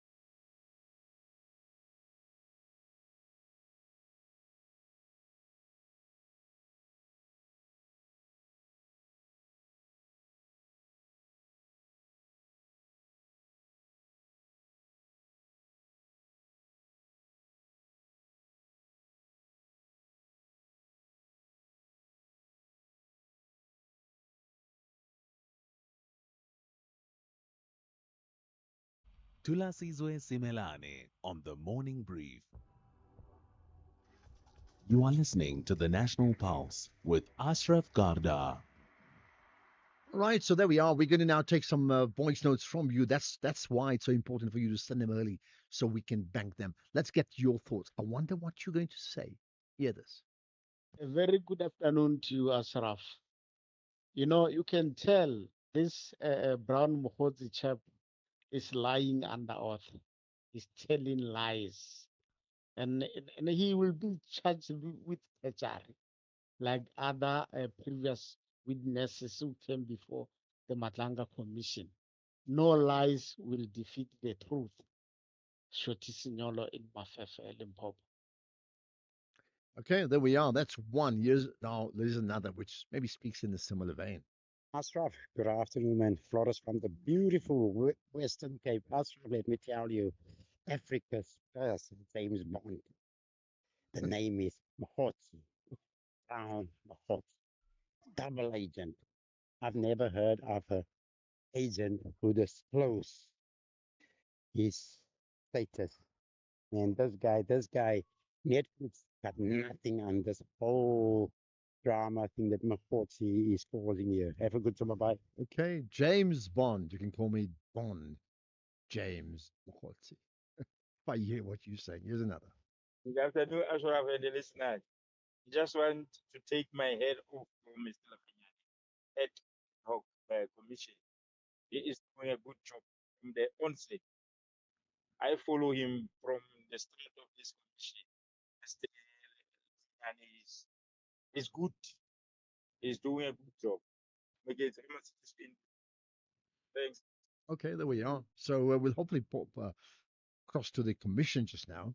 Hello, SAFM listeners. I'm James Semela from Bloemfontein. You know, my brother Ashraf, I want to tell you the truth. This guy got nothing from Khotsi. Khotsi is useless. He doesn't have the proof. He does nothing. Everything to her is mabare. So the commission cannot rely for that guy. Thank you. Bye. James Semela from Bloemfontein. Okay, cannot rely. Certainly many people not impressed at all. Good afternoon, Ashraf. I am not sure and convinced that Brown Mukotsi knows why he is being called to appear before this commission. Because the way he's also addressing the commissioners and the way he's also contradicting himself and how he is bringing allegations and all these sorts of things, they will catch up with him during the cross-examination session, like tomorrow. Yeah, so I'm just listening to it. But hey, Sven, I'm not sure he knows why he is doing the first place. It's amazing how many people think just that way.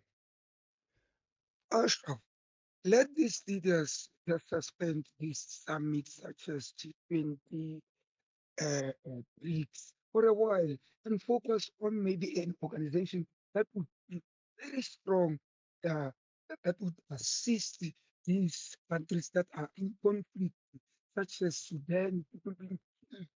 A strong one.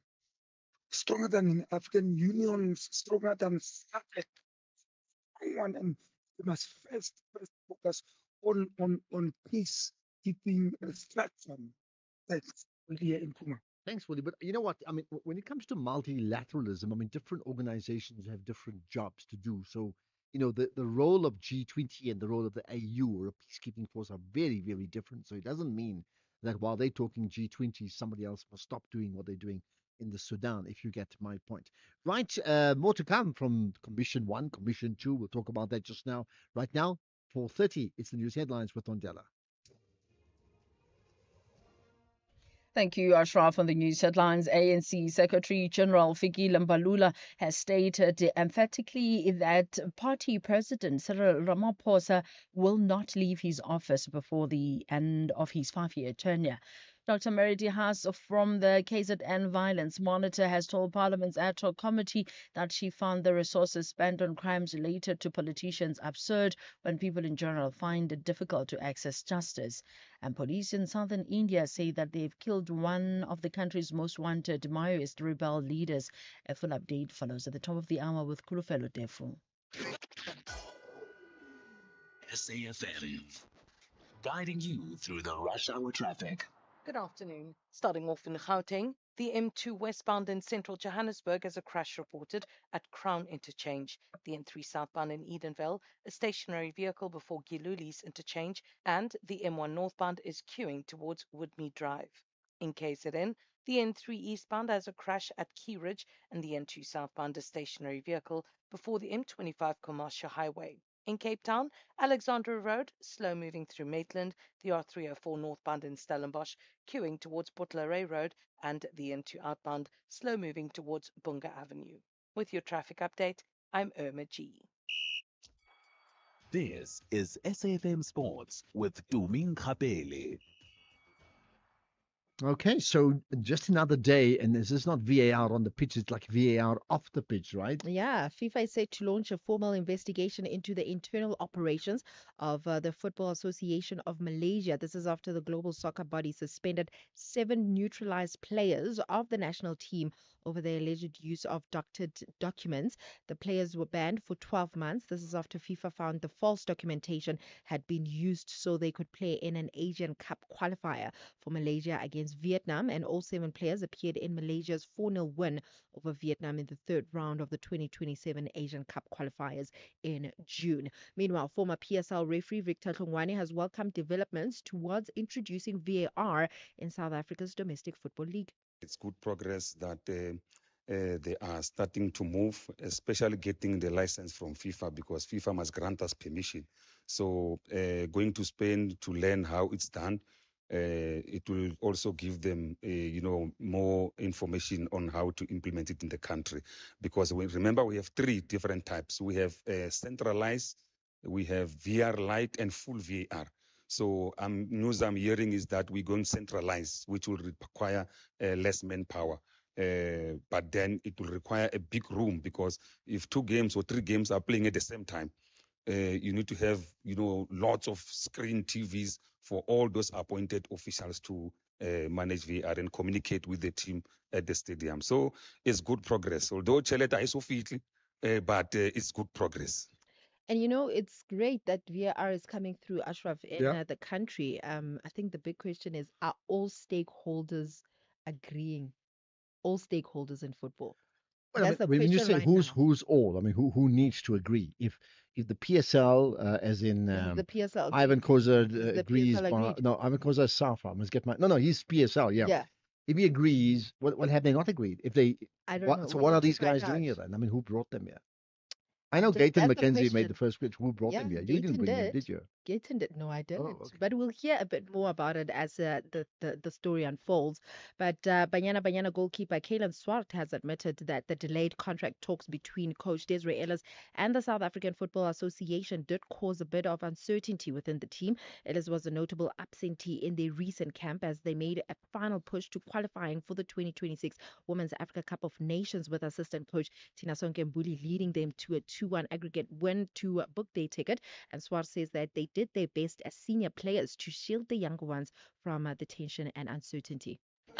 Discomfort? No, just a little bit of uncertainty of whether, she's coming back or we get a new coach. But we never focused on that. We always focused on ourselves, and we made sure that, the senior leadership group, we try to really do our part to try and, shield the younger ones from, any of the difficulties of understanding what was going on. And I think we did a really good job. So I must give credit to us as a leadership group for really stepping up and, making sure that the younger ones knew that we always had their back no matter what. Well, in tennis, world number one Carlos Alcaraz has withdrawn from this week's tournament in Italy due to injury. The two-time Wimbledon champion confirmed the news on X, leaving Spain without their top-ranked star as they chase Davis Cup glory. It's a major setback for the Spanish team, with Alcaraz's absence reshaping the dynamics of the knockout stage in Malaga. Meanwhile, in rugby, Springbok lock Eben Elizabeth says that the coaching staff and fierce internal competition for places is what keeps the world champions operating at exceptional standards. The Boks arrived in Dublin in strong form after defending their rugby championship title, thrashing Japan 6-1-7 and grinding out victories over France and Italy, despite playing most of both tests with 14 men. Great team. I think they've been on top of the world rankings, if I say on top, in the top three for the last couple of years. So quality side, and yeah, looking forward to this game. Obviously, when we got the calendar at the start of the year, was definitely one of the fixtures that stood out. So yeah, I'm excited for this weekend. It's going to be a good clash. Finally, in golf, the only three-time winner on the DP World Tour in 2025, Marco Pinch, has confirmed his place in the field of the Nedbank Golf Challenge held in honor of South African legend Gary Player. Pinch finished the season in second on the Race of Dubai rankings, 30th on the official world golf ranking, and earned dual membership on the PGA Tour. Now he heads to Sun City as the 2026 season gets up and running as the next highest ranked player in the field. This is after Norwegian Ryder Cup star Victor Hovland, who is also making his debut at Sun City. And a lot of people are really looking forward to this Nedbank Golf Challenge as per usual every single year. I'll have more on other sports in the next hour. Yeah, the Nedbank Golf Challenge. Look, I mean, I've sort of followed it less than before, and I think there was a period when it really was that what's the world's fifth major, and that's how it was billed, or Africa's major. Did you have someone that you were keeping an eye on specifically? Well, I mean, not really. And there was that one year that Tiger Woods was here and everybody followed him, but it's not just him. There were just so many others. And at that stage, it was like absolute magic. Maybe I'm wrong. I mean, there's a golfing audience like, hey, don't come and say it's less. I just love it. And I go there to Sun City every year, no matter what. But And that's look what now, they will tell me. there's this Pinch guy who is coming to South Africa. At 15 years, he was allowed to skip school just to come and play golf, and now it's working out for him. Wonders. Okay, there we go. Ish, at school I was falling behind. They thought I wasn't trying, bruh. Truth is, I couldn't see well, and I felt as small as the words on the board. And then, teacher came to sit with me and realized I needed glasses. Bruh, now everything's changed. Take time to listen. With enough love and support, children don't just catch up, they thrive. Visit holdmyhand.org.za. Together, we can change their future. Reigning champions, the Reds, believe a win at Anfield always brings great euphoria to their fanatics. He finds a cross. Goes down to Ekatike, and Kirkes has given Liverpool a lifeline. His first Liverpool goal, and it could be vital just before the break. While the Trick-or-Treats are searching for a top-of-the-range strategy to defeat the Reds. Driven in by Nico Williams. Well, it may have taken Liverpool 95 minutes to break Burnley down. This is the Premier League. Witness the thrilling contest between Liverpool FC versus Nottingham Forest on Saturday, 22 November at 4:30 p.m. Live on SABC Plus and SABC3. Proudly brought to you by SABC Sport. For the love of the game.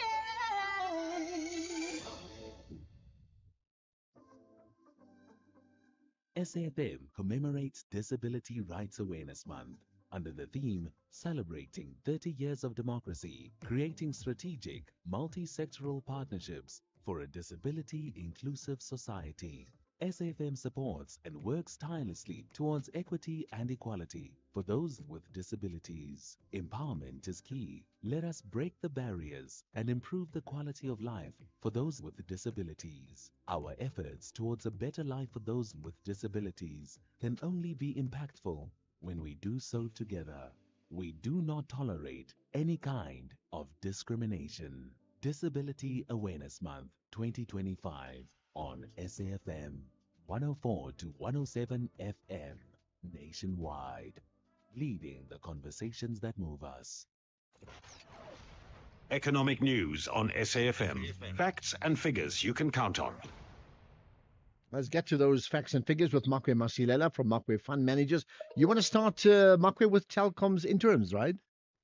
Yes, Ashraf, the group data revenue, which is up 2%, now contributes 59% total revenue. Hence, group revenue, which is up 3.4%, was driven by mobile data growth and also fiber-related revenue. Profit is slightly special up to 2%. The guys continue to leverage the advantage of the expensive fiber footprint. Mobile data subscribers up 26% to 18.5 million. And if you compare that with there's got 166 million active data subscribers. Telkom has 170,000 network and MTN only 23,000. Vodacom and Vumatel combined has 90,000. When there's a possible talk, and there's a possibility of Telkom and that if one starts thinking of that, one cannot be blamed. That is far-fetched. And the alarm bells are ringing for analysts to study what we call chart patterns in the US stock market, fueling concerns that the latest peak could fuel into low correction of at least 10%. And should that materialize, then most likely global markets will follow suit, and market participants may be predicting a stock market crash. But unfortunately, that does not mean that they are prepared for the bearing in mind that markets could topple the economy. And we also had the latest from the JP Morgan Chase Vice Fed, also warning of a possible correction in AI, and any decline will reverberate on the stock market. And local finance minister declined to rule out raising taxes in the future, but said that was not currently top of mind. When prices are directionless, the supply concerns are easing because of the resumption of putting at the Russian export up. But traders are cautious about the U.S. interest rate outlook, as we're talking Brent crude is flat at $63 a barrel. Dollar metal is also directionless. It's adding confidence in the December U.S. rate cut supported the dollar in the pressure at non-yielding assets. Gold is flat at 4,074, but platinum is down 0.4% at 1,528. Global markets are tanking as I never seen you. The DJI is down 1.5%, and the rent is down 0.1% against the dollar 17.18, 22.60 to the pound, and 19.92 the euro. Right, perfect. Thanks for that, Makwe. Don't forget, at 6 o'clock, we've got an hour of the markets with Jimmy Muya, the SAFM market update. Ashraf Garda on the National Pulse. Right, so what we're going to do now is we now going to cross to the ad hoc committee, and Professor Mary De Haas is appearing before the ad hoc committee investigating allegations made by the SAPS KwaZulu-Natal Provincial Head Lieutenant General Nhlanhla Mkhwanazi. So let's join these live proceedings. He was murdered. He was a politician. Right. Yeah, but, I'm not. I think we're doctor, going off the topic here. I'm doctor, not saying one doctor, other faction is in. Doctor, only. what the honorable member wants to ask you is, after the conviction was made, did you get hold of the judgment? No, because it was in progress at the time I wrote. I got that information from sources within the ANC, including one man whose name was, or at least one that was on the hit list. But there are grounds on which the presiding officer arrives at the conclusion, at the conviction. I know. That is what he wants to know. Yeah. No, it didn't concern me afterwards. I was only looking at who got convicted and who didn't want. And I agree with you, because it's exactly what happened in the Mthuli case that they boast about. Yeah, let's came out at the. Let's allow the honourable member to proceed with his line of questioning. Yeah, you are also saying, Doc, in your statement that the establishment of the PKTT was unnecessary. In that, and that is your reason, I'm quoting you verbatim. In that it was led by General Mkwanas, General Kumalo, and Captain, I think it's flying from the NIU. Finn. So is that your only reason? Is that the only reason that you rely on to suggest that the PKTT was unnecessary? Because the expectation, as I was reading your statement, was that you will go further to explain why you say it was unnecessary.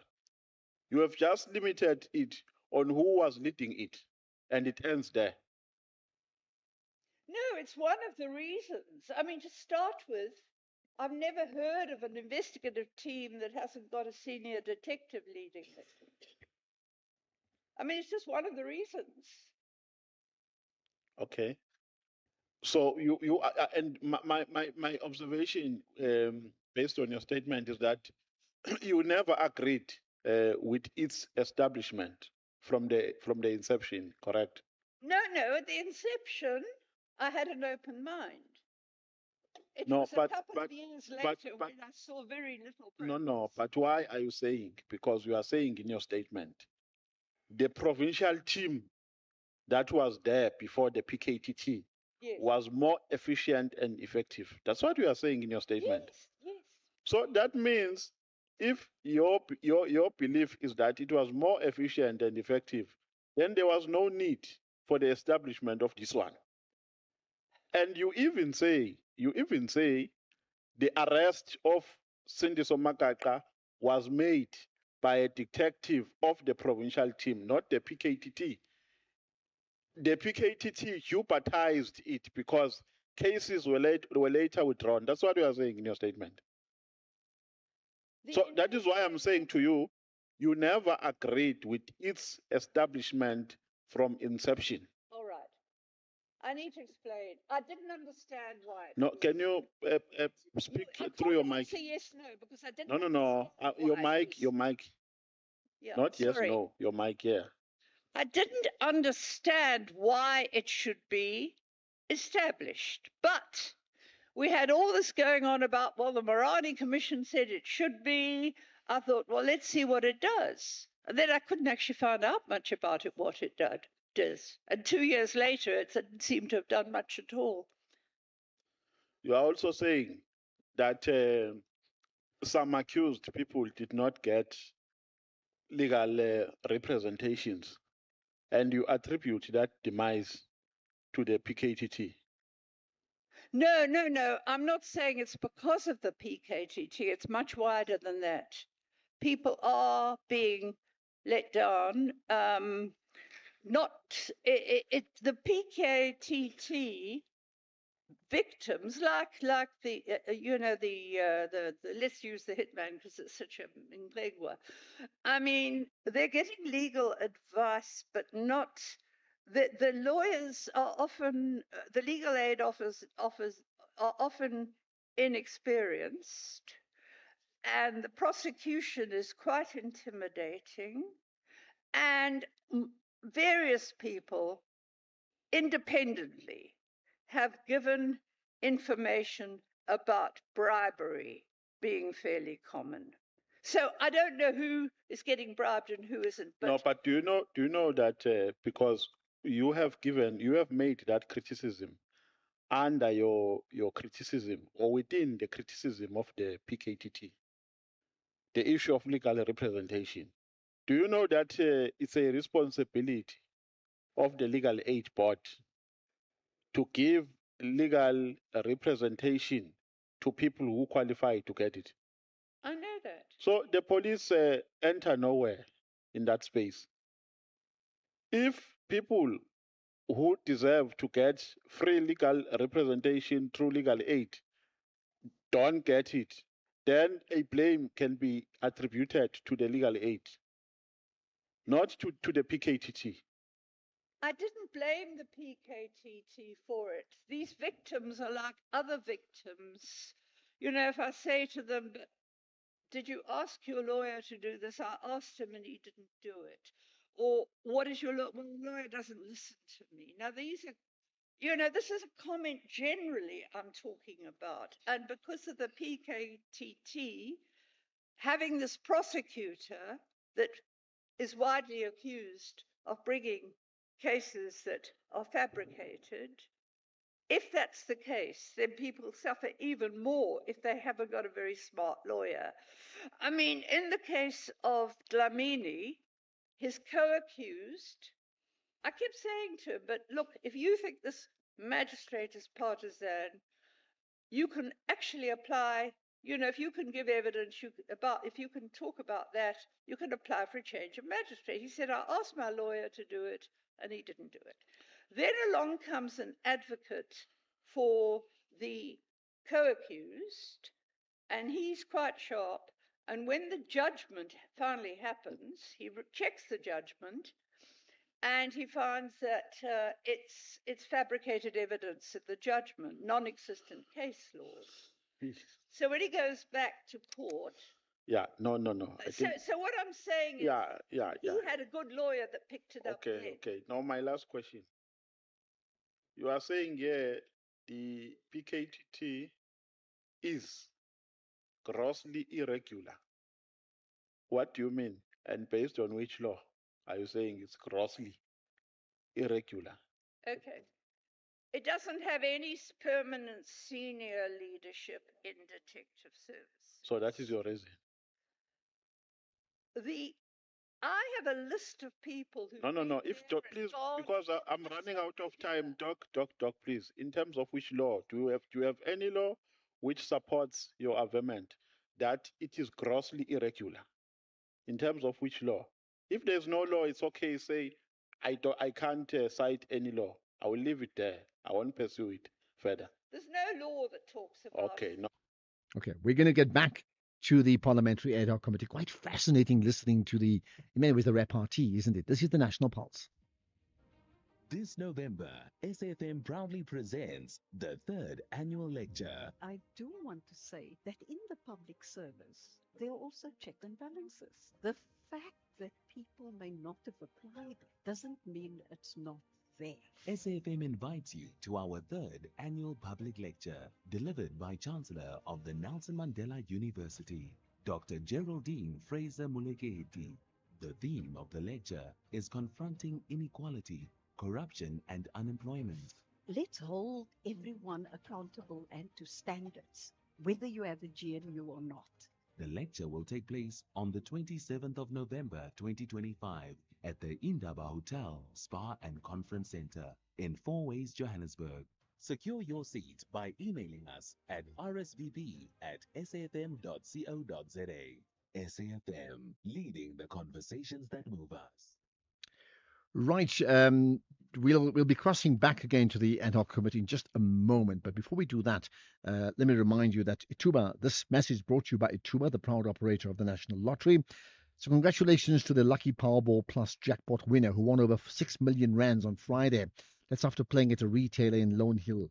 Now, that's in Gauteng. So play Powerball and Powerball Plus for 44 million rands in total estimated jackpots, today. And you could win big. Buy your ticket now in store on the nationallottery.coza, the mobile app, cell phone banking, or you can dial *120 *7529 hash for USSD. Panda Pusha Play. Players must be 18 years or older. Play responsibly. Ituba is a proud operator of the National Lottery. You're listening to the National Pulse. And back to the Parliamentary Ad Hoc Committee we go with Mary De Haas, the voice you're going to be hearing next. Officer, am I right? I'm not, but I mean, don't you understand that when the police force has been as badly corrupted as ours has, and we're still fortunate to have a lot of good police at all levels, because the evidence is there, even in media reports about the nepotism and the people suddenly being brigadiers and they've never been in the police. So don't lecture me about that, because the problem is that you need oversight of the police. You can't rely on the police to tell you the truth if you're criticizing the police. Yeah, but Doc, you are contradicting yourself. You said earlier, yourself now, you say you cannot rely on the police. But you gave us a statement in your statements here. You wait, Doc. you said that you've been given information by some police who, according to you, are credible. Yes. Now you can't say to me we don't have a police. They are not credible now. We are changing your own statement. No, I'm not. No, you are saying now to us, to the committee, no, not me, that we don't have a credible police men and women. But the people who gave you this information are police, am I right? Have I not just said we are lucky to still have credible police? We're talking now general police management since 2019 has been getting more and more problems. Thank you. Right. But we're talking that there are still credible people in the police, and those are the people I am supporting. So in other words, the only credible people are those who are coming to you. Those who don't come to you are not credible. Wait, Doc. Wait for the question, please. I always ask, don't be emotional. No. Let me ask you a simple question. Because you've been following this ad hoc committee, am I right? On and off. I haven't time to following sit and listen to everything. I've got too much else to do. Thank you. Now, is General Mkhwanazi credible? I don't believe he is. And I've got reasons. Wait. Yeah. I don't believe General Mkhwanazi is credible. And is a General Kumalo credible? Nope, definitely not. Is General Sibia credible? Pardon? Is General Sibia credible? No, that I don't know. I haven't done enough to deal with him. No, but I don't know if he's credible. No, but Doc, others you know. The other two I ask you, you know that they are not credible according to. And Masemola, he perjured himself to Parliament. No, I'm not yet there, Doc. Yeah. Okay. We'll come later on that. Honorable Skosana, let's hear the last statement that you say, Doc. What are you saying? You say Masemola what? He perjured himself to Parliament. You could ask the committee. I put a formal complaint in.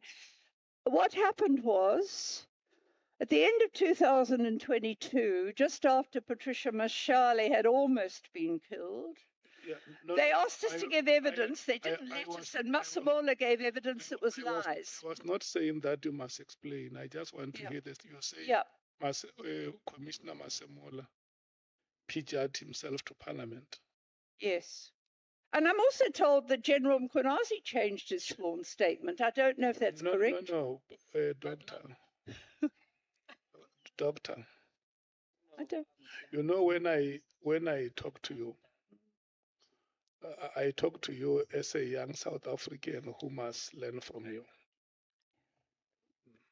So, whose decision is it that Commissioner Masemola perjured himself before Parliament? He gave in December, or was it the 30th of November 2022? No, yes. He did. He told lies about Patricia and George Mashale. That's when it happened. Doctor, the question is, whose decision is it that Commissioner Masemola perjured himself before Parliament? Because the facts were shown to be wrong. Whose decision is it? Various people, starting with the decision was for an interrogation by Parliament to see if it was correct. This ad hoc committee is still conducting investigations. Okay. It has not concluded its business. So that's why I'm asking yourself, whose decision is it that Commissioner Masemola perjured himself before a committee of Parliament? Whose decision is it? I first wrote to the Speaker because the problem was that what he said was repeated and published without any. And then I sent a formal complaint to the police committee. Can I respectfully ask you to withdraw that statement, because as a committee we have never arrived at that decision. As the chairperson of this committee, The committee you speak about is chaired by me sitting here. Okay. We haven't arrived at any decision that Commissioner Masemola pijat himself Okay. before All right. Parliament. May you please withdraw that Well, statement? can I say he allegedly perjured himself because No. Dr. Dehas, there is no Not at other all. way to say it. There is only one way. All right. The one way is the one that I'm saying All to right, say. you can withdraw it. I'm fine with that. May you respectfully Yes. say I withdraw the statement Yes. because the committee has not arrived at that Please, decision. please do that. Yes. I would appreciate it. Can And you do that? Please do it. Yeah. I want to hear you saying it, that I withdraw. I withdraw that because the committee is not dealing with it and has, as far as I know, not dealing with it. I answered a question. Yes. May you say, I withdraw the statement I made about Commissioner Masemola. I withdraw the statement I made about Commissioner Masemola. Thank you so much, Jali. May you proceed. All right.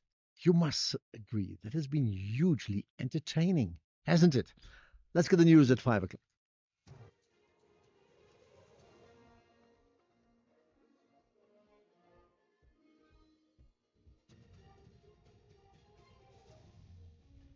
Thank you, Ashraf. Top stories at 5. Mbalula begs Ramaphosa to finish his term, and the House Defence have pushed for PKTT disbandment. Good afternoon, I'm Kulufelo Defo. ANC Secretary General Fikile Mbalula has stated emphatically that party president Cyril Ramaphosa will not leave his office before the end of his 5-year tenure. Mbalula was briefing the media today on the outcomes of last weekend's National Executive Committee meeting at Luthuli House in Johannesburg.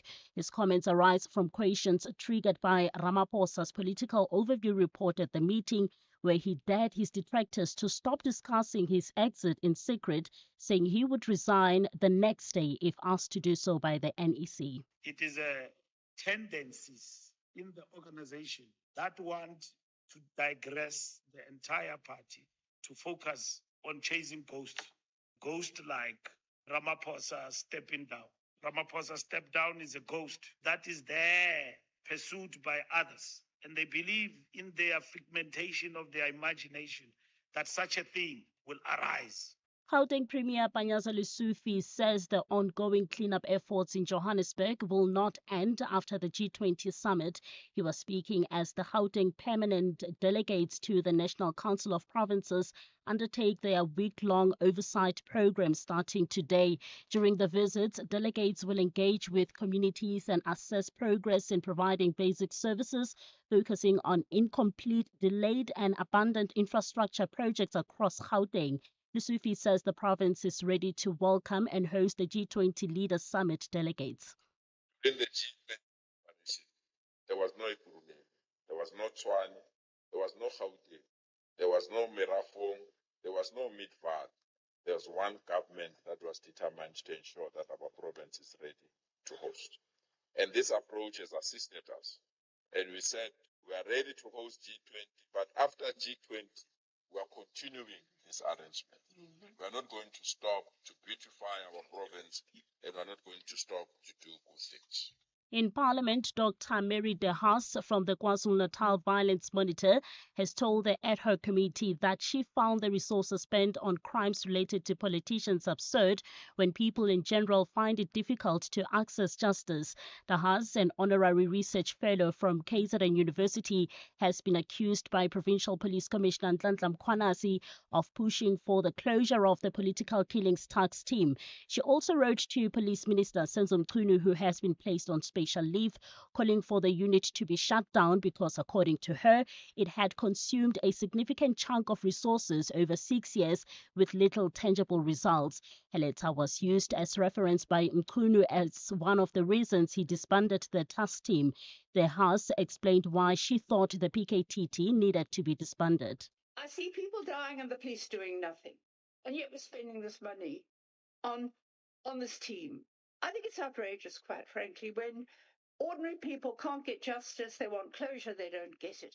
You don't even hear about them being killed. They're killed all the time in rural areas. No one's paying attention and doing anything special for them. Why are we doing something special for politicians?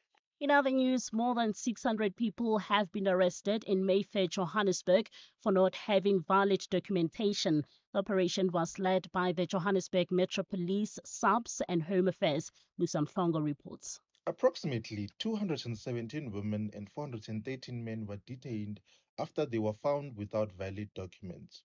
Home Affairs is processing all those detained. Johannesburg Public Safety MMC Mgcini Ntshaku says working together allows law enforcement agencies to tackle crime more effectively.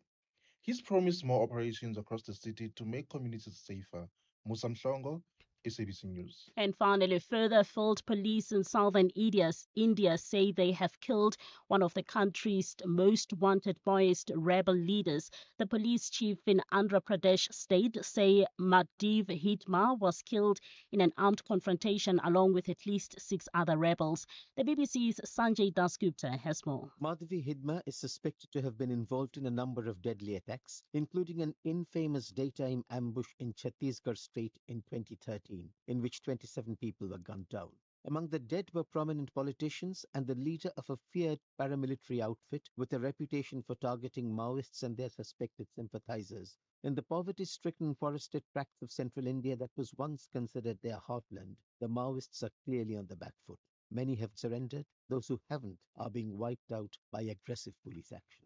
The top story at 5, ANC Secretary General Fikile Mbalula has stated emphatically that party president Cyril Ramaphosa will not leave his office before the end of his 5-year tenure. Headlines at 5:30 for SAFM News. I'm Kolofelo Defo. In sports this hour, Oxen Chair makes history and Parliament calls for commission of inquiry into SAFA. More details at 5:30. SAFM, guiding you through the rush hour traffic. Good afternoon. Starting off in Gauteng, the N1 southbound in Midrand has a crash at New Road. All lanes are open. And the N1 northbound in Roodepoort has a crash before Albertina Sisulu Road. In KZN, the M4 southbound, a crash near the M7 highway. The N3 westbound in Pietermaritzburg, a stationary truck before Market Road. And on the N2, a jackknife truck near Mfkai between Mtuba and Hluluwe, and you asked to expect delays. In Cape Town, Albert Road outbound is slow moving through Woodstock, and Baden-Powell Drive in Khayelitsha is closed between Oscar Mpeta Road and Miwe due to sand on the carriageway. With your traffic update, I'm Irma G. Streaming Scheme Sum on the way to class. Catching the Premier League while waiting for your order. Jamming to Metro FM before you even get out of bed. On SABC Plus, sinayo yonke into ifunayo. Your shows, your music, your way, anytime, anywhere. Zero subscription fees. On your phone, tablet, or smart TV. Download SABC Plus on iOS or Google Play Store. So you thought you were building a business in this economy, but day by day, somehow it grew. You kept going when the freezer didn't freeze, the bucket didn't budge, and the bank balance barely blinked. So you thought you were building a business. You weren't. It was building you. Because this isn't just what you do anymore. It's who you are. And you don't trust just anybody to protect it. Chat to your broker about Old Mutual Insure Business Insurance. Protect what built you. Old Mutual Insure Limited is a licensed FSP and non-life insurer. Masandawana want to ensure that their DRC visitors have no say in Pretoria, the country's capital city. Meanwhile, the railmen are committed to a decent result away from home. This is the Group C first leg clash of the CAF Champions League. Mamelodi Sundowns FC versus FC St. Eloi Lupopo. This Saturday, 22 November at 2:30 p.m. Live on SABC Plus and SABC2. Then on SABC radio stations at 3 p.m. Proudly brought to you by SABC Sport.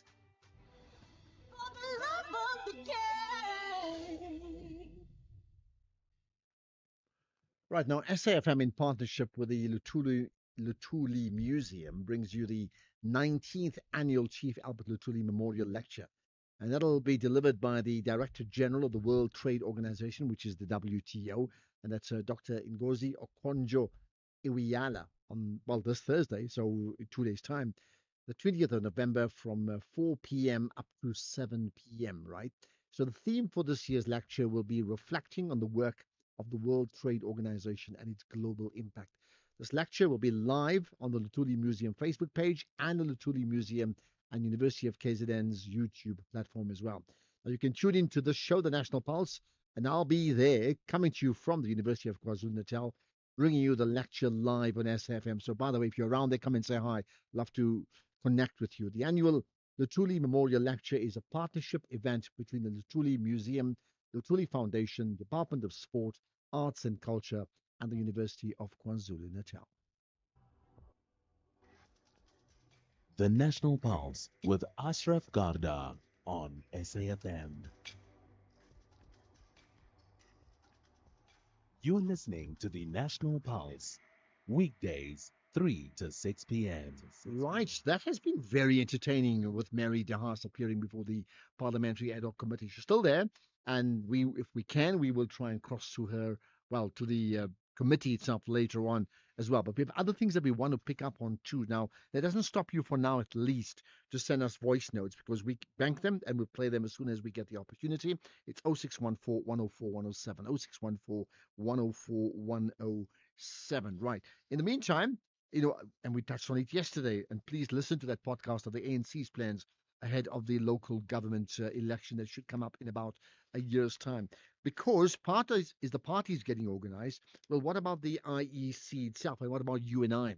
So the Electoral Commission of South Africa has launched a series of nationwide information workshops, and they aimed at empowering aspiring candidates and new political parties preparing for the local government election. Basically, they need to know how to go about doing things. Let's find out more about it with Mawetu Moseri, the Deputy Chief Electoral Officer. Much appreciate your time here on the National Pulse. Afternoon, Ashraf, and afternoon to your listeners. Good to be with you again. Thank you so much. Yeah, often when we talk about the work of the IEC and the elections, it's about convincing the public to vote and how they need to go about voting. And maybe it's kept other people in the past, but is this important as well? Why, or rather, why is this important? Effectively schooling these aspiring candidates in terms of the do's and don'ts around the elections. Well, basically, the rule is fairness in the electoral process, which the commission here is custodian of that. And we are saying for all those who contest, who wish to contest, there must be access to the commission, to the information, and access process. They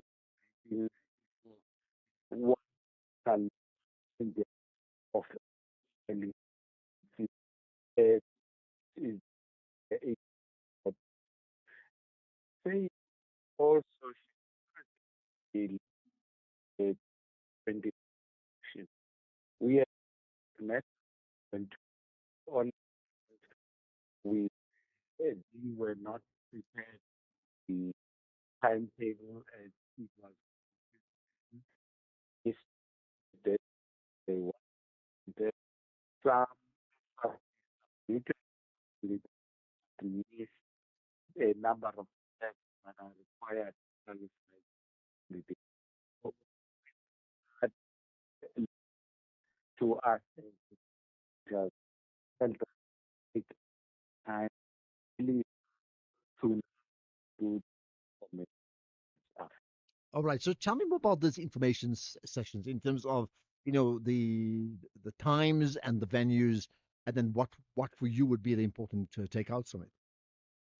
We start as early as 9 a.m. on we still lunch is one and every Saturday so they night are available on the website and we put all night we are one uh, uh, uh, in will to Malanga with province. Okay. And I take it, I mean, this is primarily focused at what has been described as unrepresented political parties. So very much, newbies, or they've started already, still very much startups compared to the established parties, right? Yes, we are focusing on unrepresented political parties. Currently, we have each represented elections. Those did not engage in what the population actually formed almost totally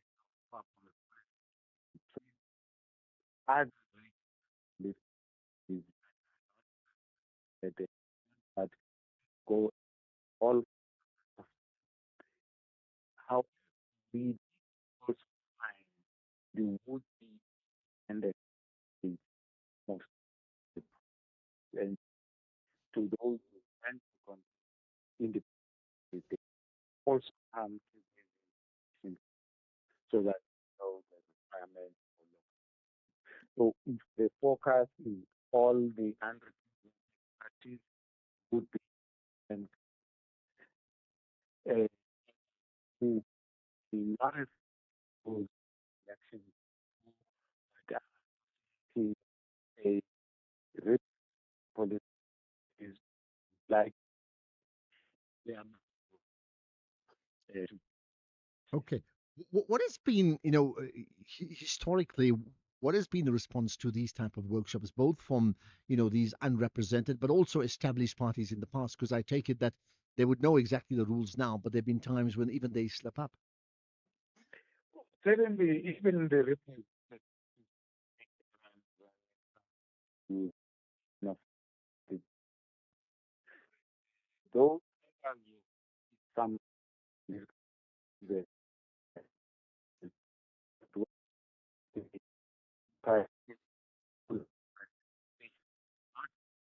the minute or number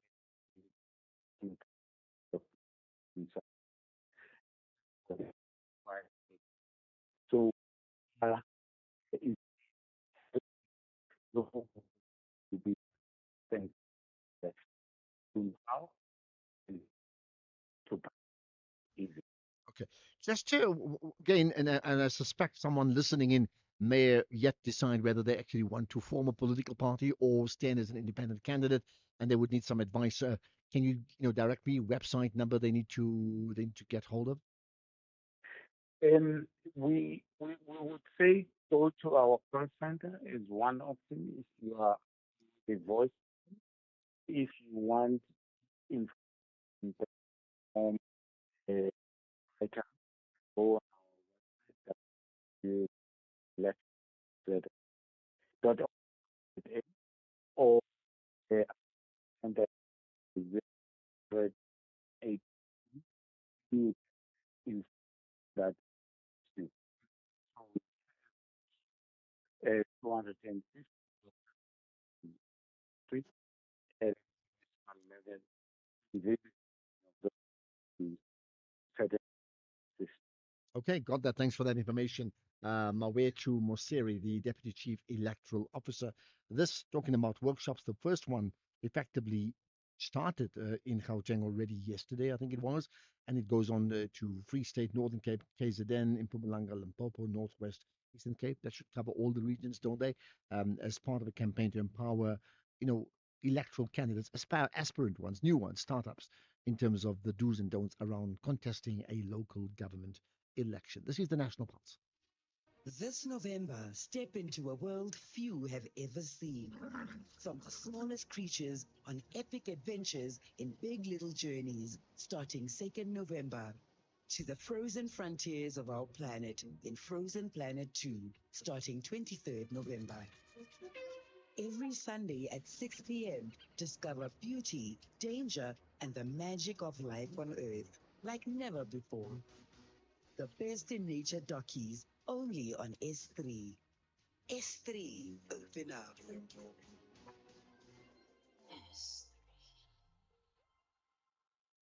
You could spend 10 minutes on social media or get a 10-minute quote from Outsurance that could save you thousands on your car insurance. SMS out to 30754. Like 55-year-old Andre, who now pays a mind-blowing 776 Rand a month for his 2024 Toyota Urban Cruiser. With Outsurance, you get to enjoy benefits like panic assistance that sends the nearest medical or armed response unit to you wherever you may be, 24/7 with just a tap on the app. SMS out to 30754. After switching, 55-year-old Stefan now pays only 611 Rand a month for his 2024 Suzuki Jimny. Outsurance is so confident that they can beat what you're currently paying. So why not put them to the test? If Outsurance can't beat what you're paying, ask them for 500 Rand. Make that 1,500 Rand if you've been claim-free and with the same insurer for 3 years. Savings or cash, you have nothing to lose. SMS out to 30754. That's out to 30754. Outsurance, licensed insurer and FSP. TCs and information online. Limits apply.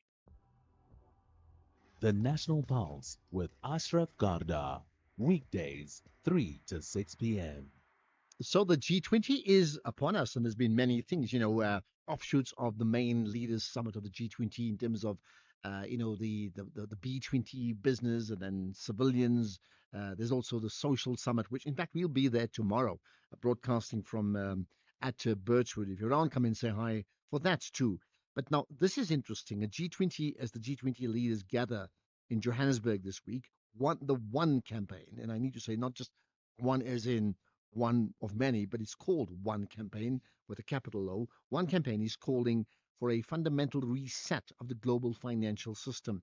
And they're also challenging world leaders to stop making Africa pay more because the world sees it as less. They're also arguing that for too long, Africa has been burdened by a financial architecture that penalizes its potential. Right? Where are we at with this? Sarah Maka is One Africa's executive director. Sarah, much appreciate your time here on the National Pulse. In fact, we will connect with Sarah in just a moment or so. Let me just tell you, just by the way, because I've been talking about Mary DeHaas. You may want to tell me who, for you, not has been the most truthful and convincing of the different witnesses on the two committees, or commissions, but who has been hugely entertaining? Because I have found Mary DeHaas very, very entertaining. So I'm not putting a value to it, but I'm talking about that. Who else has been entertaining for you? You can tell me, right? We do have now Sarah Maka, one of the One Africa's executive director. Well, thank you for joining us, Sarah. Much appreciated. Yeah, okay. We're gonna reconnect with Sarah just on a line that's just not so good at this point in time. Let's see if we can connect. So I want to just emphasize that point. Over the last month or two, where we've had these various commissions, Madlanga and the Parliamentary Ad Hoc Committee. I'm not asking you to talk to me about who's the most truthful and the most convincing. That's another conversation. I'm asking you, of the many witnesses we've now seen, who has been amongst the most entertaining? Mary DeHaas definitely for me is amongst them. So therefore my question to you is, who's entertained you in terms of it was like riveting viewing or listening just by plugging into that conversation? Right, Sarah Maka with me, and hopefully the line's much better this time. Thanks for joining us. Thank you for having me. Thank you. Much better. Absolutely. Right. So tell me the gist of your argument. We have the first of all. Let me start with this. What for you? I mean, how much impact and effectiveness and currency do you hold or attribute to the G20 in terms of its overall, effectiveness and efficacy? Yes, well, first of all, the purpose of the G20 was to build a more stable global economy. It really lends into the framing and the principles of Ubuntu, which is together we can do more. So the group of 20 came together, well, technically 21 with the AU coming in a couple years ago. The group of 20 came together and said, let's support to stabilize, to create a more stable economy globally. So that's its purpose. Now, I think the G20 can do some important things, can send some important signals, can provide some important political oxygen to topics so it can stay alive. But I think there are limits to what it can do because it's a consensus body, but it's no less important what it can do. Okay, now, when you say no less important, is it working, therefore? The purpose that you mentioned up front, right? Is the G20 in terms of it being the tool to achieve those goals you spoke about? Are they achieving that? Well, listen, I think they're achieving some. I think the world is a lot more unstable than 25 years ago when it was created. I think that there's some things that we see that are not working. However, it's important to identify some things that are working. For example, the last three G20s before South Africa's G20 were held by global South countries, so Indonesia, India, Brazil. And there's been something interesting about these kinds of countries, including South Africa, holding the leadership of the group of 20 because they're putting the spotlight on issues that affect us as Africans and us as members of the global South. They have put some things around how, for example, South Africa's leadership is saying Africa is the highest place in the world to borrow money. Why? We need to get to the bottom of that. Brazil said, wait, we need attention on hunger. Why is hunger an issue in 2024? They put an alliance together. India's leadership was the one that said, hey, why is the EU not part of the G20? And the EU became a part of the G20. So there are some things that are working because the G20 is paying attention to it. But as you know, it's a consensus body. And this year, obviously, not every member is showing up because it's in South Africa. So how much consensus can they really get? But nonetheless, I think when the G20 focuses the attention on issues, we see that those issues move, even if they're difficult issues. But let's go back to your point then about the cost of money. Basically, what you're saying it's far more expensive in the African continent. There's a high risk attached to that. How do you propose that one can change that? And do you change it as the one campaign, or do you have to work it through the G20? That means if they say no to that and give reasons why, then nothing will happen. It will take a lot of organizations, including the One Campaign, the G20, many other organizations to advance this agenda. So, no, there's no deceiving ourselves that one organization can do it. The G20 has a role, right? So, a couple of things that are important to know. So, the global financial architecture, the way finance globally has been created to date, didn't include Africa. For example, the tax regime was in 1920. We all know where our countries were in 1920, nowhere near sovereign nations. We were colonies. The Bretton Woods, which really dictates how concessional financing moves, was created in 1945. So it's no real shade on the architects. We're just saying now that African countries are of age, we need to redesign the architecture so it works for us. If we go into technical things like the way risk is being assessed, you'll realize it is done in European countries and it's really done according to what European economies look like, not necessarily what African countries look like. So we're saying you need to change that. Not only do we need to change some structural ways in which the global financial architecture was created, we also need to change how Africa is perceived. We find that Africa's risk it has biases. They think about Africa and it's far flung and oh, money is scared, it doesn't want to come. However, reports have shown that if you invest in the IFC showed that if you invest in infrastructure in Africa, you have 6 times more returns over the last 60 decades than if you invest in some of the big stock markets like the S&P 500. That kind of news doesn't travel far enough. But if there's Ebola, all of a sudden the news would travel. So those kinds of links to the news and how Africa is perceived, we want to counter. I think the third thing is Africa can also do something domestically, right? So we don't use our savings pools enough within the continent to pull from so we can get more capital. We need to really look at our regulation on pension funds because we have about 1.1 trillion of assets under management. We can do something with that. So while we focus on the global architecture, what the world needs to do differently, we also need to focus on what we need to do differently. So, but this is important, not because cost of capital seems like a technical term, but it matters. It matters for how fast we develop. It matters for whether we can pay our teachers or we're using more of our money to to service our debt.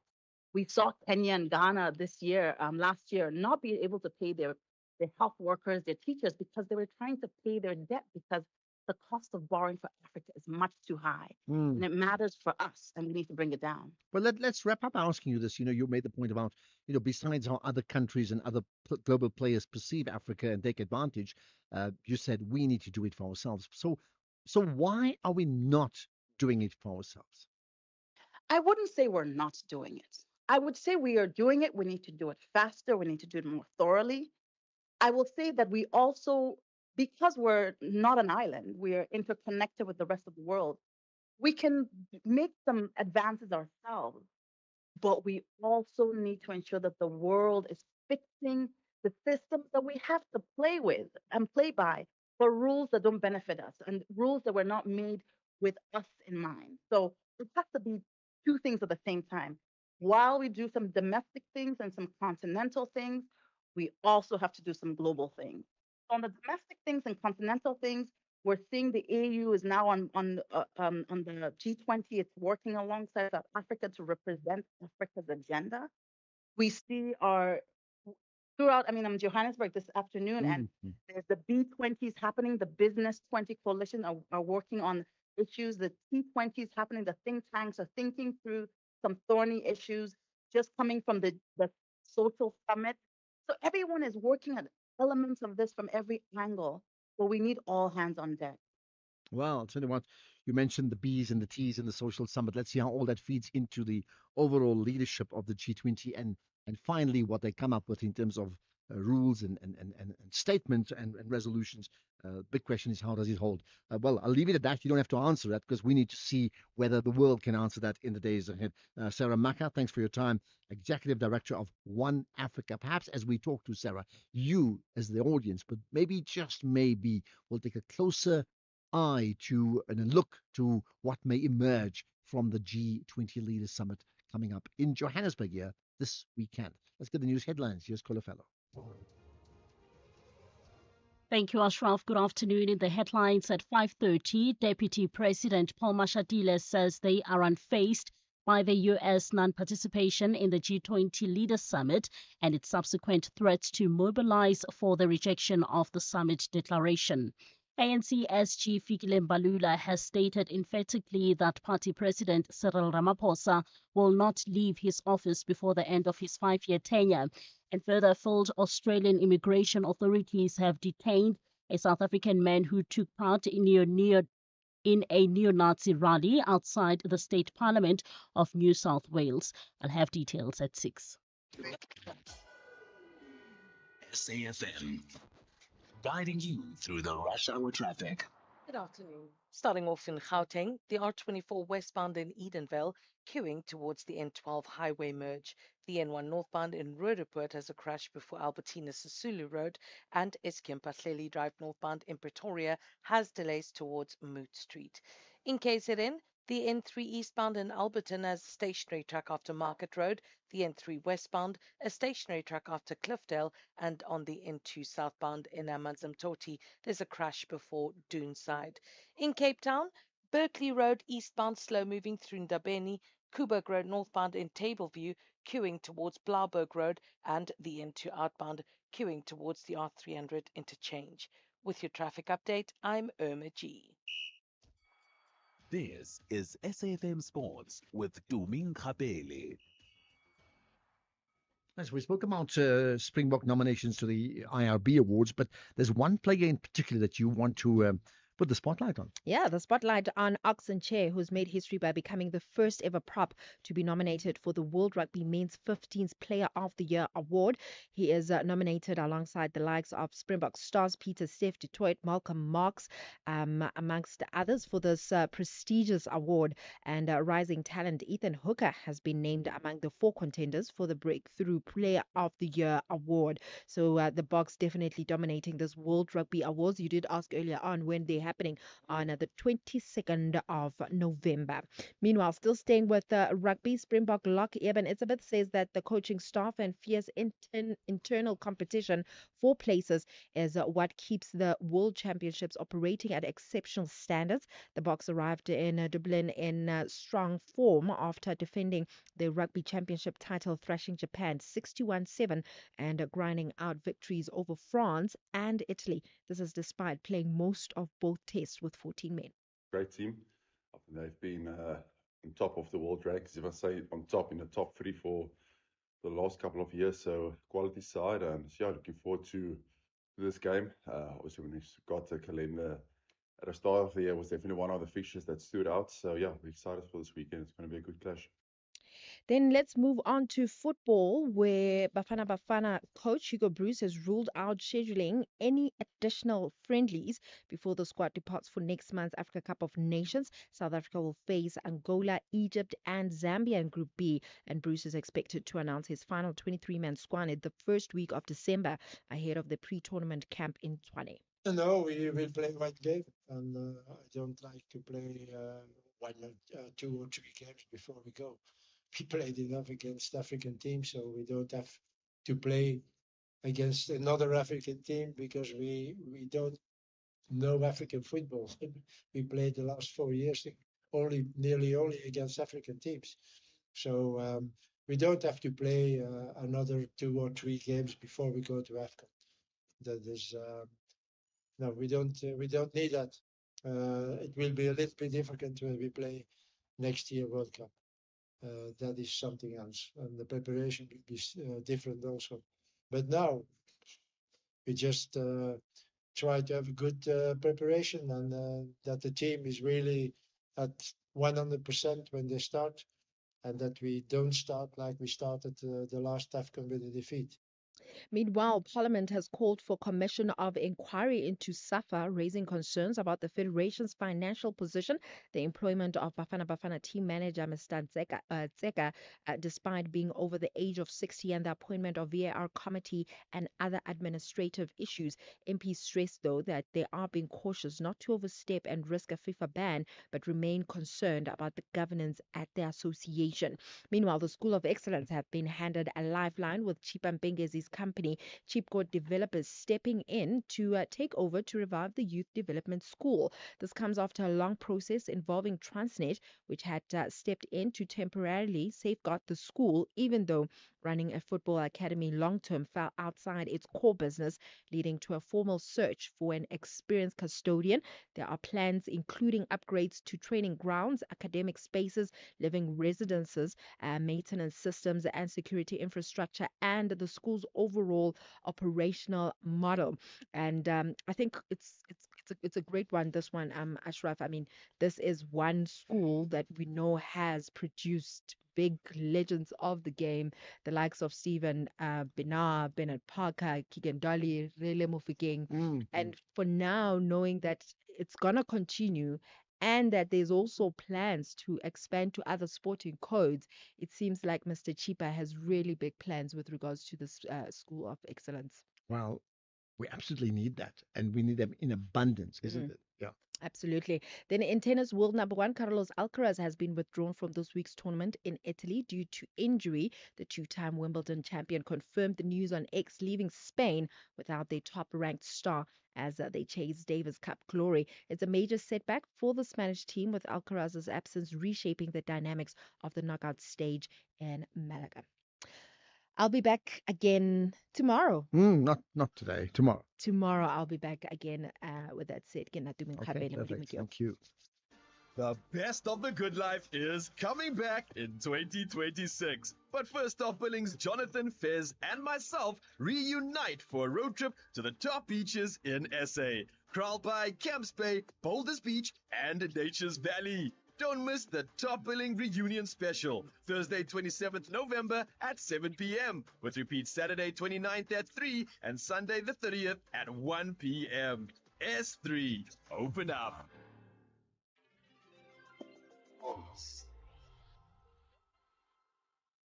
If you think you cannot afford a lawyer, think again.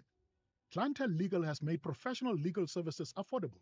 You receive up to 745,000 Rand worth of legal services per year. Our range of plans include cover for you, your spouse, children, and extended family. Plans include cover for civil, criminal, and labor-related matters. Whether it's protection orders, gender-based violence, uncontested divorce, or poor service, your Clientele Legal lawyer will be there to assist you. Our services are convenient. Simply pick up the phone and call your lawyer, or send us an email and we'll get back to you. All plans include a bail benefit of up to 5,000 Rand and will go to the police station and pay it for you. Plus, Clientele Legal offers you 24-hour telephonic legal advice. SMS SAFM to 32195.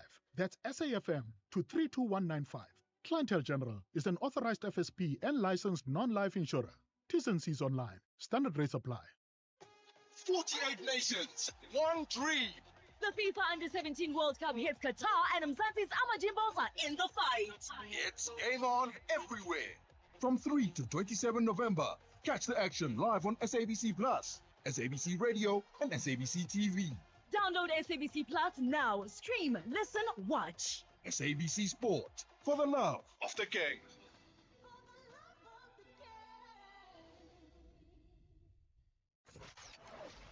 Economic news on SAFM. Facts and figures you can count on. And those facts and figures will be explained in lots more detail from, 6 to 7 this evening. But for now, you have a story about a significant number of 2.69 trillion rands. Tell us more about that, Jimmy. Good afternoon, Ashraf. Good afternoon to the listeners. Certainly, 2.69 trillion rand is the size of the portfolio that is held by the Government Employees Pension Fund across 1.2 million active members of the fund and about 560,000 pensioners. They are the custodian of around 2.7 trillion rands worth of finances, and 6 billion of that is in reserves. We're going to speak to the GEPF because they released their annual report with the performance of that portfolio over the last financial year. It is often something that we forget to remember, that even though the pension fund itself services the public sector, it is still run as a business and as a pension fund, and so it does still have its own reporting targets and requirements. We're going to speak to them and get a sense of how that business has effectively performed over the last financial year. Then we have a conversation with the team at Heineken Beverages around their 1.2 billion rand commitment to South African small businesses. We're going to get a sense of what that is all about. And then we have a conversation with the team at Sasria, taking a look at their youth participation in insurance program that they recently launched. We're going to get a sense of what they're aiming to achieve with that program. We know that Sasria is one of the few insurance companies in South Africa that covers some interesting and unpopular insurance-related events, such as the riots that we saw back in July of 2021. We're going to speak to Sasha and get a sense of what it is that this latest program aims to achieve. Then we have a conversation with the team at Bidvest Bank looking at international payments and how they're simplifying that process. And then because it's Tuesday, we're going to wrap up the show with a property segment. We're going to be taking a look at the types of home improvements and features to add to your home if you're looking to increase the property value. So that's what's coming up on the show today. Before we get to those conversations, a sense of market movements throughout the day. It looks like it's been a sea of red, particularly on the equities front. I can't find a single equity market that closed in the green. South Africa was not spared, and it was a significant move to the downside. If I look at the biggest losers in Asian markets, the Nikkei was down 3.2%. The ASX, a close second, down almost 2%, with the Hang Seng in Hong Kong down 1.88% as well there. European markets didn't fare much better. The DAX, the CAC 40 and the FTSE each down more than 1%. The Nasdaq is down 1.5%. The S&P down 1%. Local markets down 1.7% in the case of the All Share and the top 40. Resources down 2.4%. Industrials down 1.3%. Financials down 1.4%. As I said, not a single green market in sight. The commodity side of it looking perhaps a little bit better, not by much. The gold price is $4,061 a fine ounce. The Brent crude price is back below $64 at $63.90. The platinum pricing, $1,528 a fine ounce. Palladium, $1,400 a fine ounce. The rand is weaker as well, 17 rand 19 against the US dollar, 22 rand 64 against the British pound. It was at 22 rand 52 yesterday, and 1 euro is at 19 rand 95 at the moment. 1 Australian dollar, 11 rand and 17 cents, perhaps the only real decent performance that we're seeing at the moment. The price of a Bitcoin is back at $92,400 a Bitcoin. It was around the $91,000 to $90,000 level as well. But more importantly, in Rand terms, that is less than 1.6 million Rand. We're at 1.595 million from, at one stage this year, above 2 million Rand. So effectively a Bitcoin, if you had to buy one now versus earlier in the year, you're saving about 400,000 Rand almost. But we're going to look at these and other movements a little later on. I have Chantal Marks of FNB Wealth and Investments joining me. I want to take a look at the surprising decision that has been voted on by Ascendus Health around their listing. We're going to take a look at that and some other movements and try and make sense of what's been driving the sea of red. But these conversations, of course, come up after the 6 p.m. news. For now, Ashraf, back to you. Right, perfect. Thanks for that. Enjoy your show 6 to 7 on the SFM Market Update. I get to hear from you next. You're listening to the National Pulse. Right, let's do this. So we will hopefully cross to the parliamentary ad hoc committee just now, just to wrap up the conversation there. But I need to hear from you. Let's pick up the conversation. Hi, Ashraf. I'm listening to your guest, and it's super interesting about Africa. But what about all the conflicts and what about all the dictatorship that's currently in Africa that I don't believe is advancing the continent in any way? Is there any way that we can touch on that and just explore that subject as well? Thank you. Bye. Thank you. Well, I mean, of course, there was no time for that today, but I think that's pretty obvious that, there has to be, and everything can't be blamed on, superpowers elsewhere. There's huge culpability in terms of the ambition of many of these leaders who just don't want to go away. Good afternoon, Ashraf. Ashraf, I'm so laughing in my car about the doctor who's confused. A doctor that cannot even answer questions in a straight way or the proper way. And people like those that we used to call like Tepiso would prefer white people than black. I don't know what are they saying where they are seated. Thank you. I don't know where you got the last bit from, white and black. I mean, you're going to get people testifying and they make errors, and that's why you have people who moderate those conversations, and that's great. That's really what it is. Why would you think it's a question of white and black? I miss that. I really do. Hi, good afternoon, Ashraf and the listeners. Welcome to crazy South Africa.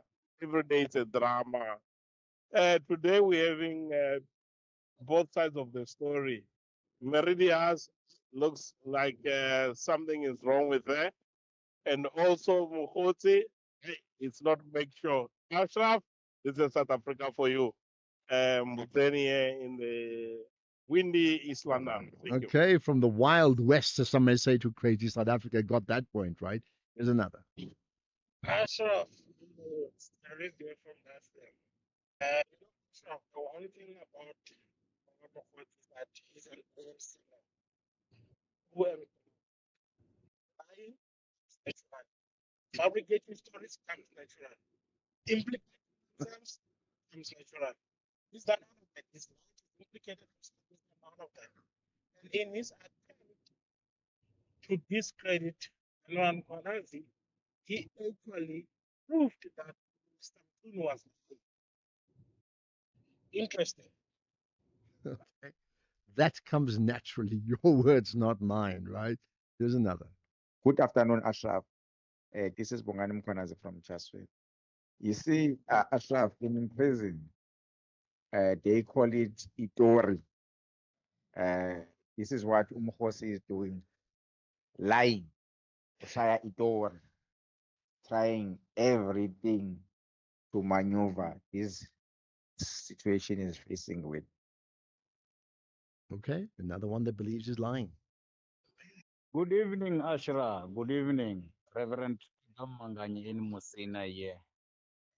Hey, this commission, a lot is getting revealed. You want to know which one is which one now? Because now even with Mukwanazi, he have received money. So, which means all these guys are rotten, Ashra. These guys, there are a lot of things which are going to come out. We'll be just sitting and listening and watch.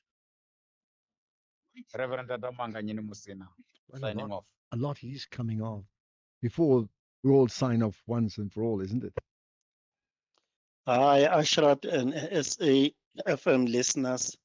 My take on today's Madlanga Commission with Brown Mokgotsi. You can see that this is an orchestrated presentation. The guy is more on a defensive role than being given evidence and guide the commission. He is a pro senso by what he has uttered and an anti Cele and Mkhwanazi. Thank you. Okay, I got your point. Let's get another. Hi, Ashraf.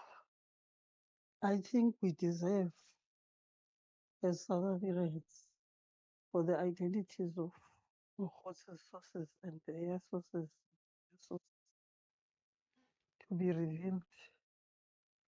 We have to be assured that the very serious allegations against King Misizulu and General Nhlanhla Mkhwanazi are not some. I wonder if the sources exist, and if so, if they are from subs. All right, I hear that too. And obviously many would concur with that. What a waste of a day at Madlanga Commission. That lying Brown Mokgotsi. Who are his handlers then?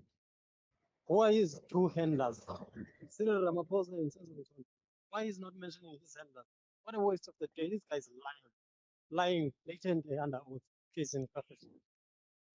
Okay, maybe there's another that I can do one or two more quickly. Yeah. Sorry, let's do that. Okay.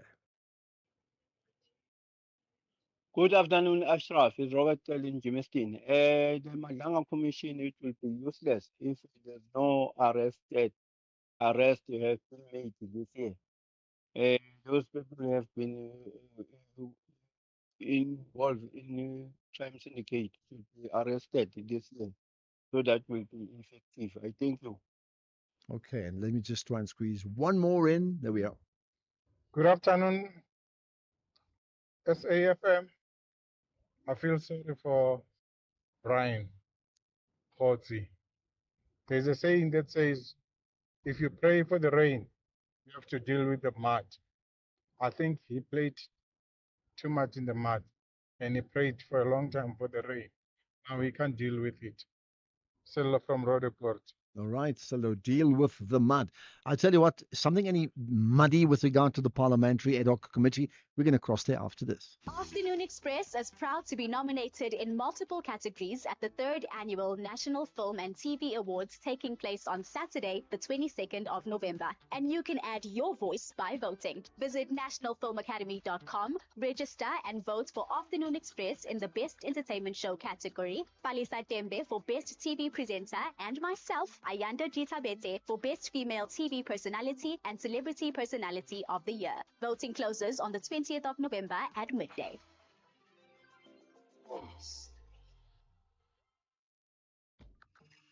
Access to the internet is vital for any country to grow. That's why the recent 6.75 billion rand digital infrastructure deal that Standard Bank Corporate and Investment Banking facilitated between Telkom and an Actors-led consortium is so transformational for South Africa. It unlocks growth and provides internet access to underserved communities who will now have access to the internet for the very first time. Search CIB Stories of Impact to watch the full story. Standard Bank is an authorized FSP and registered credit provider. T's and C's apply. The Green Eagles believe nothing will stop them from flying high with 3 points on Egyptian soil. However, the Glamour Boys want to wrap up the weekend with a special message for their fans. This is the Group D first leg contest of the CAF Confederation Cup. Catch Al Masri SC versus Kaizer Chiefs FC this Sunday, 23 November at 8 p.m. Live on SABC Plus and SABC One. Proudly brought to you by SABC Sport.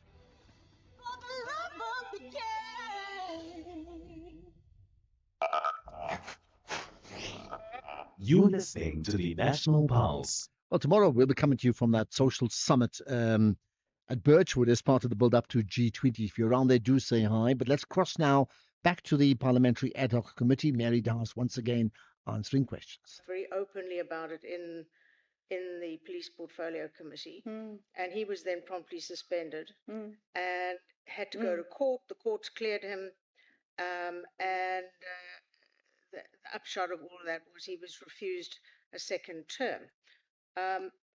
What confused me was when we were listening to Cedric Nkabindo, who I gather is coming back, that the decision to prevent Robert McBride as then head of IPID for standing for a second term was taken elsewhere, not in Parliament, before the committee even sat to take the decision,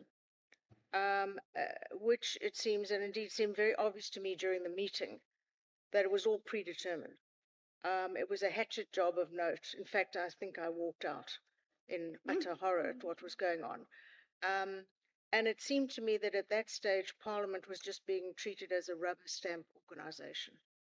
The decision's already taken. There's the rubber stamp. Just click it, tick the box, move on. Is this perhaps an example of the political interference that has been so much spoken about of late? I'm sure it was. I'm sure it was because, I mean, my feeling is, and it's not, it's peripheral to what you've said. I mean, I think, and your committee, if I remember rightly, was a good committee. Were you on the committee before Birkman or after, during Birkman? He was a very good chair, yes. And I mean, if you look back, going right back to after Zuma became president, there was a gradual, more and more interference in government institutions by ministers. And I mean, there's like, for example, and at that time, it must, I mean, as I said, I can't comment, but I would agree with you that it seems to have been all arranged beforehand, before the, that McBride wouldn't come back. But what I do know is that, I mean, an IPID itself became very polarized, very, very polarized. After that, I think it was, I got the most awful letter from them where they were all fighting among themselves. And the other thing was that the person that was appointed to head IPID, I don't think had the competence to do it, because I'd worked with the police reporting officer, which became something else and then IPID, from the beginning, and there were always prosecutors or advocates or prosecutors in charge of IPID. And I think this person lacked most of those qualifications. Be that as it may. But I think your point is very important, because I went to the Portfolio Committee in the last Parliament and gave evidence about why there had to be completely independent oversight of IPID.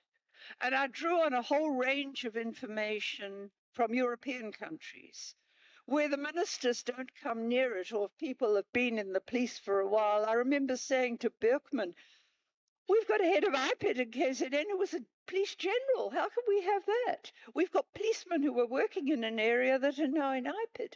You've got to have independence. And that agreed that the legislation that was passed, I think you opposed it. I think the DA opposed it. But the majority won the day. And I believe, and I'm saying this because I think, bear it in mind, I believe that new legislation does not give sufficient independence to IPID, because it still allows the minister to have a hand in it. That was what I think. And I think there was probably intervention by ministers then. Certainly, I know from people in KwaZulu-Natal, clearly was everywhere and doing everything himself instead, and of course he wanted Sithole out. And I mean, but I'm sure there's political interference all over the place. You can't get prosecutions of people like Clearly. You refer on page 100 of your additional documents to that pack. to what you call malicious arrests. This in relation to the PKTT. Please expound on that claim. They appear to be malicious. They certainly do. I mean, the fact that charges were completely withdrawn against him Zindley on fairly minor stuff for which he'd been refused bail, and against another man too, Vete, they were withdrawn. Dlamini, why on earth is he being charged and refused bail for allegedly defeating the ends of justice? And he told me that in the disciplinary case, the one witness they relied on had admitted that he'd been told to sign the statement. So that appears malicious. I can't speak about the Cato Manor people, but there is a consensus out there in the community, but hey, they didn't do it. And even a policeman told me that the other day. They're not the people who did it. And I've traced it back again to factual disparities in Tekwini. Okay. That's where we're going to have to leave it, I'm afraid, because that's the end of this show. Certainly not the end of the Parliamentary Ad Hoc Committee ongoings on today with Dr. Mary de Haas. It's been quite fascinating. Tomorrow we'll do it again. Of course, thanks for listening into the show. Feel free for some feedback. And by the way, we've had less interviews because of the commissions, but the interviews are up and available as a podcast. Go to safm.co.za. Tomorrow, of course, we'll be taking in the social summit, the social aspect of the G20 summit, and looking forward to that. Right now, it's 6 o'clock. It's the news.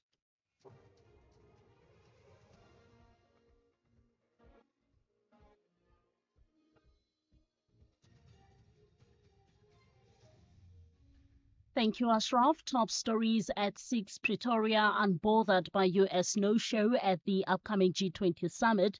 An SA man detained for neo-Nazi protest in Australia. Good evening, I'm Khulufelo Tefo. Deputy President Paul Mashatile says they are unfazed by the US non-participation in the G20 Leaders Summit and its subsequent threats to mobilize for the rejection of the summit.